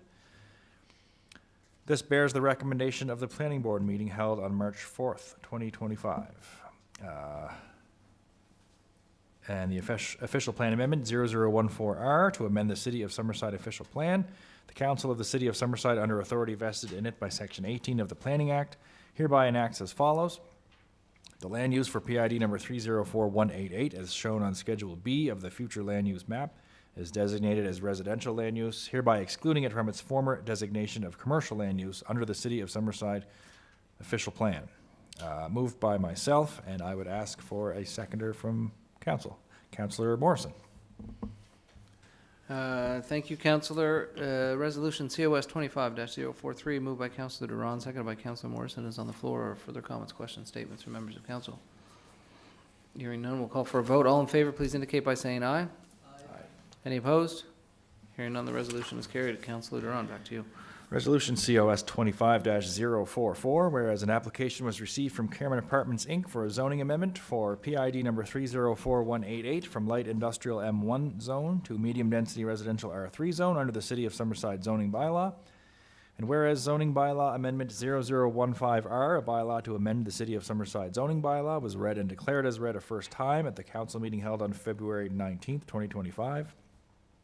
And whereas in accordance with section 5.7 of the zoning bylaw, council shall consider the following general criteria as applicable: conformity with all requirements of this bylaw, conformity with the official plan, suitability of the site for the proposed development, compatibility of the proposed development with surrounding land uses, including both existing and projected uses, any comments from residents or other interested persons, adequacy of existing water, sewer, road, stormwater, and electrical services, city parking and parklands for accommodating the development and any projected infrastructure requirements, impacts from the development on pedestrian or vehicular access and safety and on public safety generally, compatibility of the development with environmental, scenic, and heritage resources, impacts on city finances and budgets, other matters as specified in this bylaw, other matters as considered relevant. Be it resolved that zoning amendment 0015R, a bylaw to amend the City of Summerside zoning bylaw, be hereby declared as read a second time. This bears the recommendation of the Planning Board meeting held on March 4th, 2025.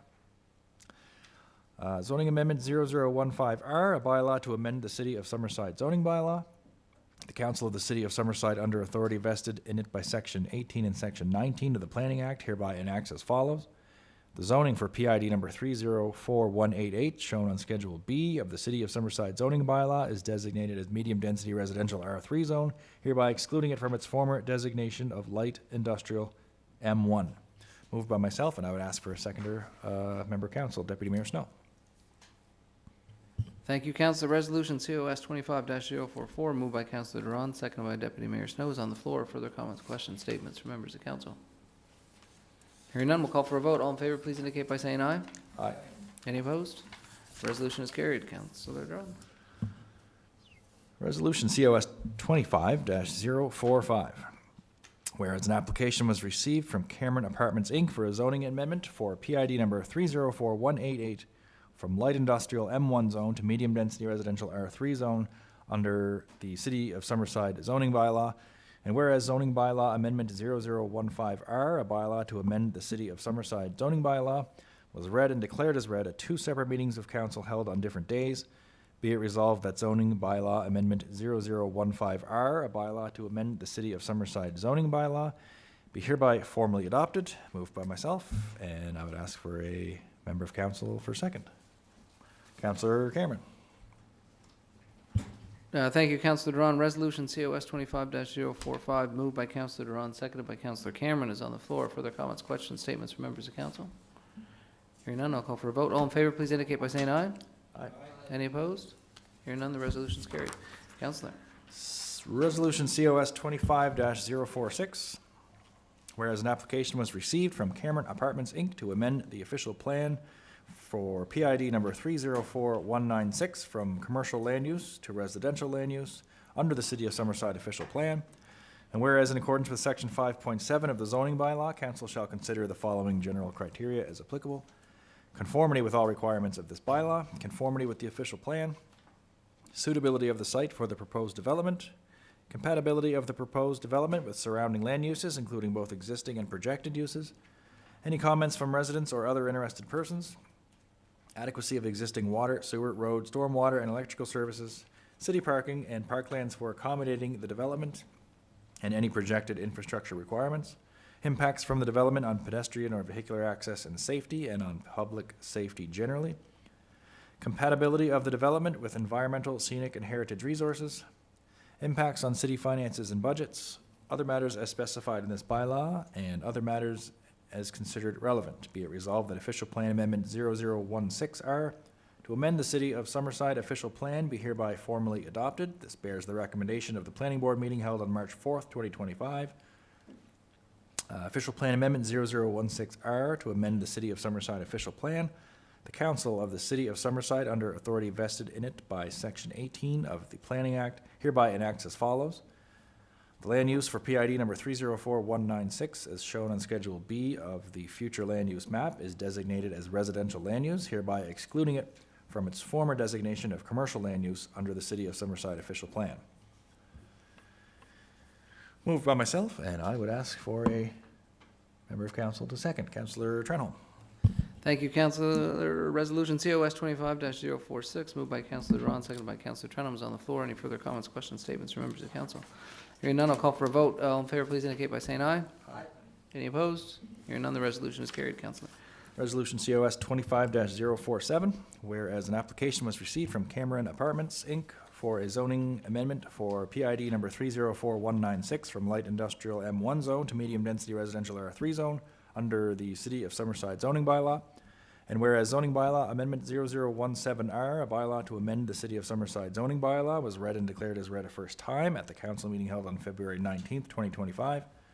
And whereas in accordance with section 5.7 of the zoning bylaw, council shall consider the following general criteria as applicable: conformity with all requirements of this bylaw, conformity with the official plan, suitability of the site for the proposed development, compatibility of the proposed development with surrounding land uses, including both existing and projected uses, any comments from residents or other interested persons, adequacy of existing water, sewer, road, stormwater, and electrical services, city parking, and parklands for accommodating the development, and any projected infrastructure requirements, impacts from the development on pedestrian or vehicular access and safety and on public safety generally, compatibility of the development with environmental, scenic, and heritage resources, impacts on city finances and budgets, other matters as specified in this bylaw, and other matters as considered relevant. Be it resolved that zoning amendment 0017R, a bylaw to amend the City of Summerside zoning bylaw, be hereby declared as read a second time.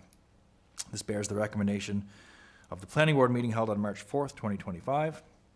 Zoning amendment 0017R, a bylaw to amend the City of Summerside zoning bylaw.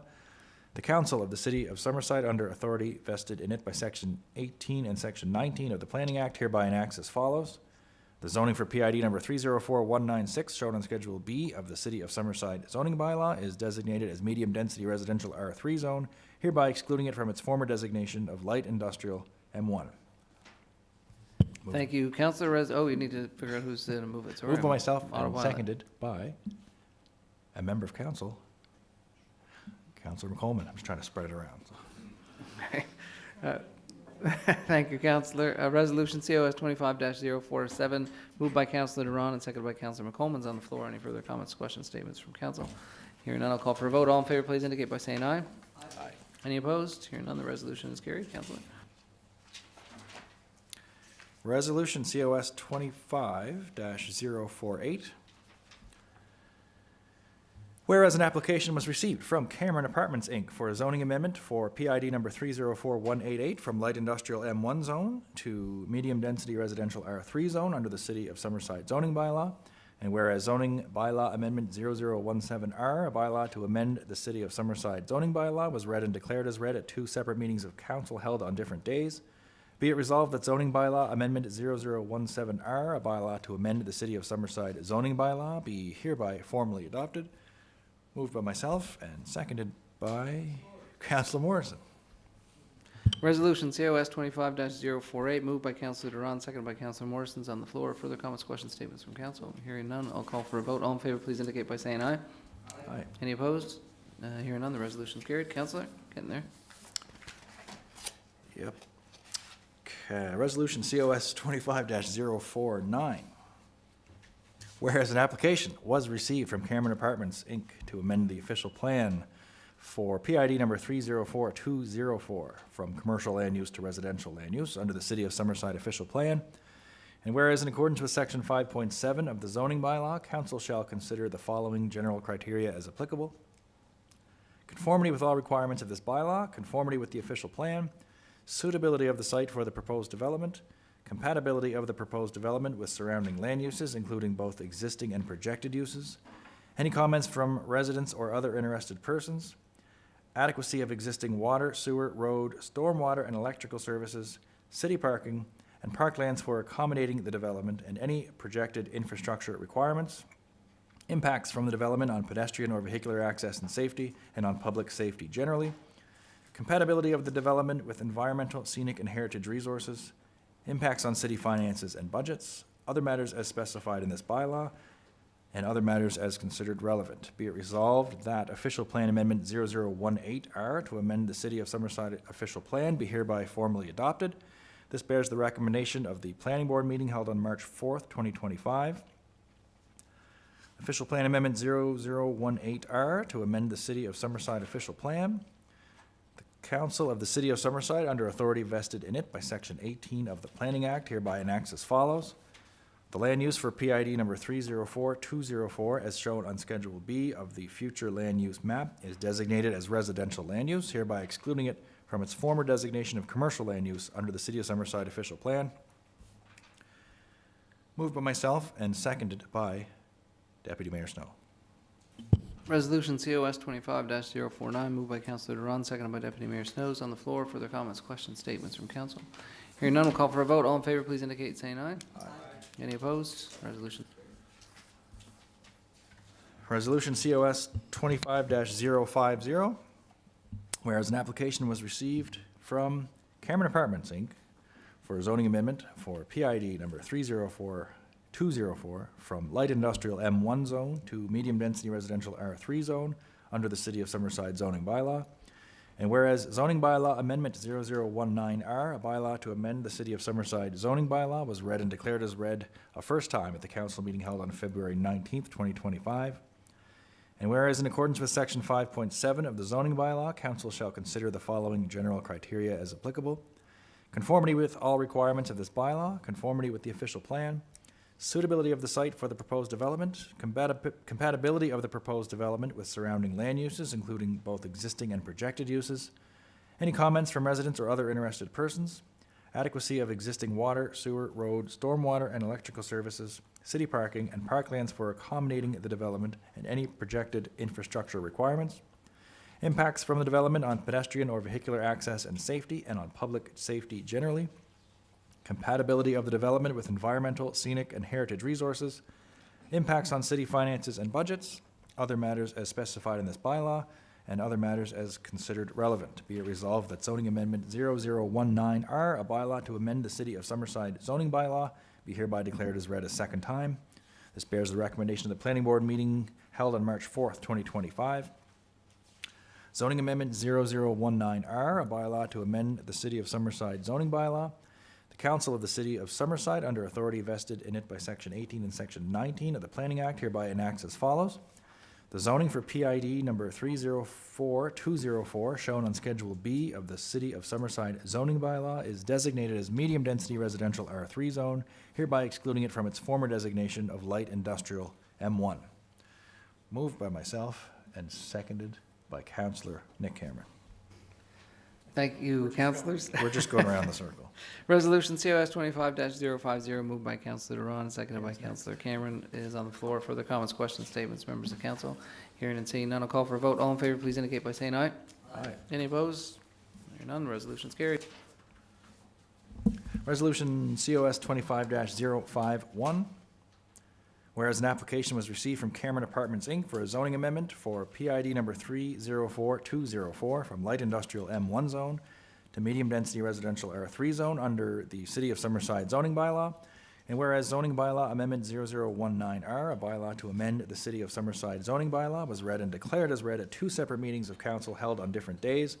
Be it resolved that zoning bylaw amendment 0019R, a bylaw to amend the City of Summerside zoning bylaw, be hereby formally adopted. Moved by Councillor Trenholm and seconded by myself. Thank you, councillors. Resolution COS 25-051, moved by Councillor Trenholm, seconded by Councillor Doiron, is on the floor. Any further comments, questions, statements from members of council? Hearing none, call for a vote. All in favor, please indicate by saying aye. Any opposed? Hearing none, the resolution is carried. Thank you, Councillor Doiron and Councillor Trenholm, for moving that last resolution. That'll be one that gets appealed. That move on to resolution COS 25-052 with respect to Water Street Development Review. Councillor Doiron. Resolution COS 25-052. Whereas a permit was received from Arsenault Harding Investments, Inc. for a development review for 274 Water Street, PID number 309526 in the downtown D District 1 zone under the City of Summerside zoning bylaw. And whereas the applicant submitted the attached design rationale and drawings for 274 Water Street, and whereas in accordance with Section 7.1.2 of the Heritage Conservation Bylaw and Section 22 of the zoning bylaw, council shall consider the following general criteria as applicable: compatibility of the development with the existing development in the vicinity, the impact of the development on the streetscape in the area, the impact of the development on the streetscape public realm, the impact of the development on the street vitality, creating active building frontage, adequacy of parking and access, the impact of the development on height and massing, the impact on view corridors to the waterfront, and the compatibility of the proposed exterior cladding. Be it resolved that the development review for the attached design rationale and drawings for 274 Water Street as per Section 22 of the City of Summerside zoning bylaw be hereby approved. This bears the recommendation of the Heritage Board meeting held on March 7th, 2025, and this bears the recommendation of the Planning Board meeting held on April 1st, 2025. Moved by myself, and I would ask for a seconder. Councillor Morrison. Thank you, Councillor. Resolution COS 25-052, moved by Councillor Doiron, seconded by Councillor Morrison, is on the floor. Further comments, questions, statements from members of council? Your light's on, but I'm assuming that's because you're reading. Yeah, so seeing and hearing none, I'll call for a vote. All in favor, please indicate by saying aye. Aye. Any opposed? One opposed? 1, 2, 5 in favor, so the ayes have it. Thank you, council. Resolution is carried. Resolution, oh, sorry. Yeah. Resolution COS 25-053. Whereas an application was received from Roberts Holdings, Inc. for a restricted use to allow a dormitory at 601 Reed Drive, PID number 486423, to serve as a residence for the commercial school/training facility located at 601 Reed Drive, PID number 486423, in the Service Commercial C2 zone under the City of Summerside zoning bylaw. And whereas in accordance with section 5.7 of the zoning bylaws, council shall consider the following general criteria as applicable: conformity with all requirements of this bylaw, conformity with the official plan, suitability of the site for the proposed development, compatibility of the proposed development with surrounding land uses, including both existing and projected uses, any comments from residents or other interested persons, adequacy of existing water, sewer, road, stormwater, and electrical services, city parking, and parklands for accommodating the development and any projected infrastructure requirements, impacts from the development on pedestrian or vehicular access and safety and on public safety generally, compatibility of the development with environmental, scenic, and heritage resources, impacts on city finances and budgets, other matters as specified in this bylaw and other matters as considered relevant. Be it resolved that council approve a restricted use to allow a dormitory at 601 Reed Drive, PID number 486423, to serve as a residence for the commercial school/training facility located at 601 Reed Drive, PID number 486423, in the Service Commercial C2 zone under the City of Summerside zoning bylaw, subject to the following conditions. 1, access approval is granted by the province, Department of Transportation and Infrastructure, and 2, parking requirements are satisfied as per city bylaws. This bears the recommendation of the Planning Board meeting of March 4th, 2025, moved by myself and seconded. I would ask for a seconder from council as well. Deputy Mayor Snow. Resolution COS 25-053, moved by Councillor Doiron, seconded by Deputy Mayor Snow, is on the floor. Further comments, questions, statements from members of council? Seeing, and are you reaching? Or are you just stretching? Okay. I see the arm go forward.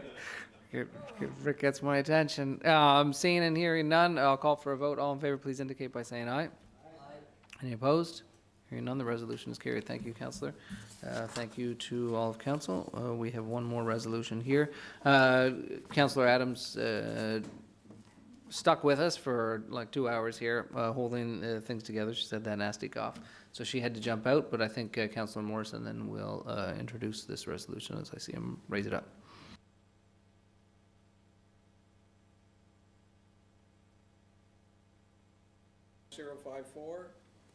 Sorry, Brian. Be it resolved that a school zone be created on South Drive from the area of McQuaid's Court extending to the intersection of North, South, East, and West Drives with a speed limit of 40 kilometers an hour. And we may have to change this, I'm not sure how this works, but it says it's moved by Councillor Kerry Adams and second by Councillor Bruce via phone. So, I think if you read it in, then okay, you read it in as moved by you, and you need to find a seconder. okay. So moved by Councillor Morrison, second by Councillor McColeman.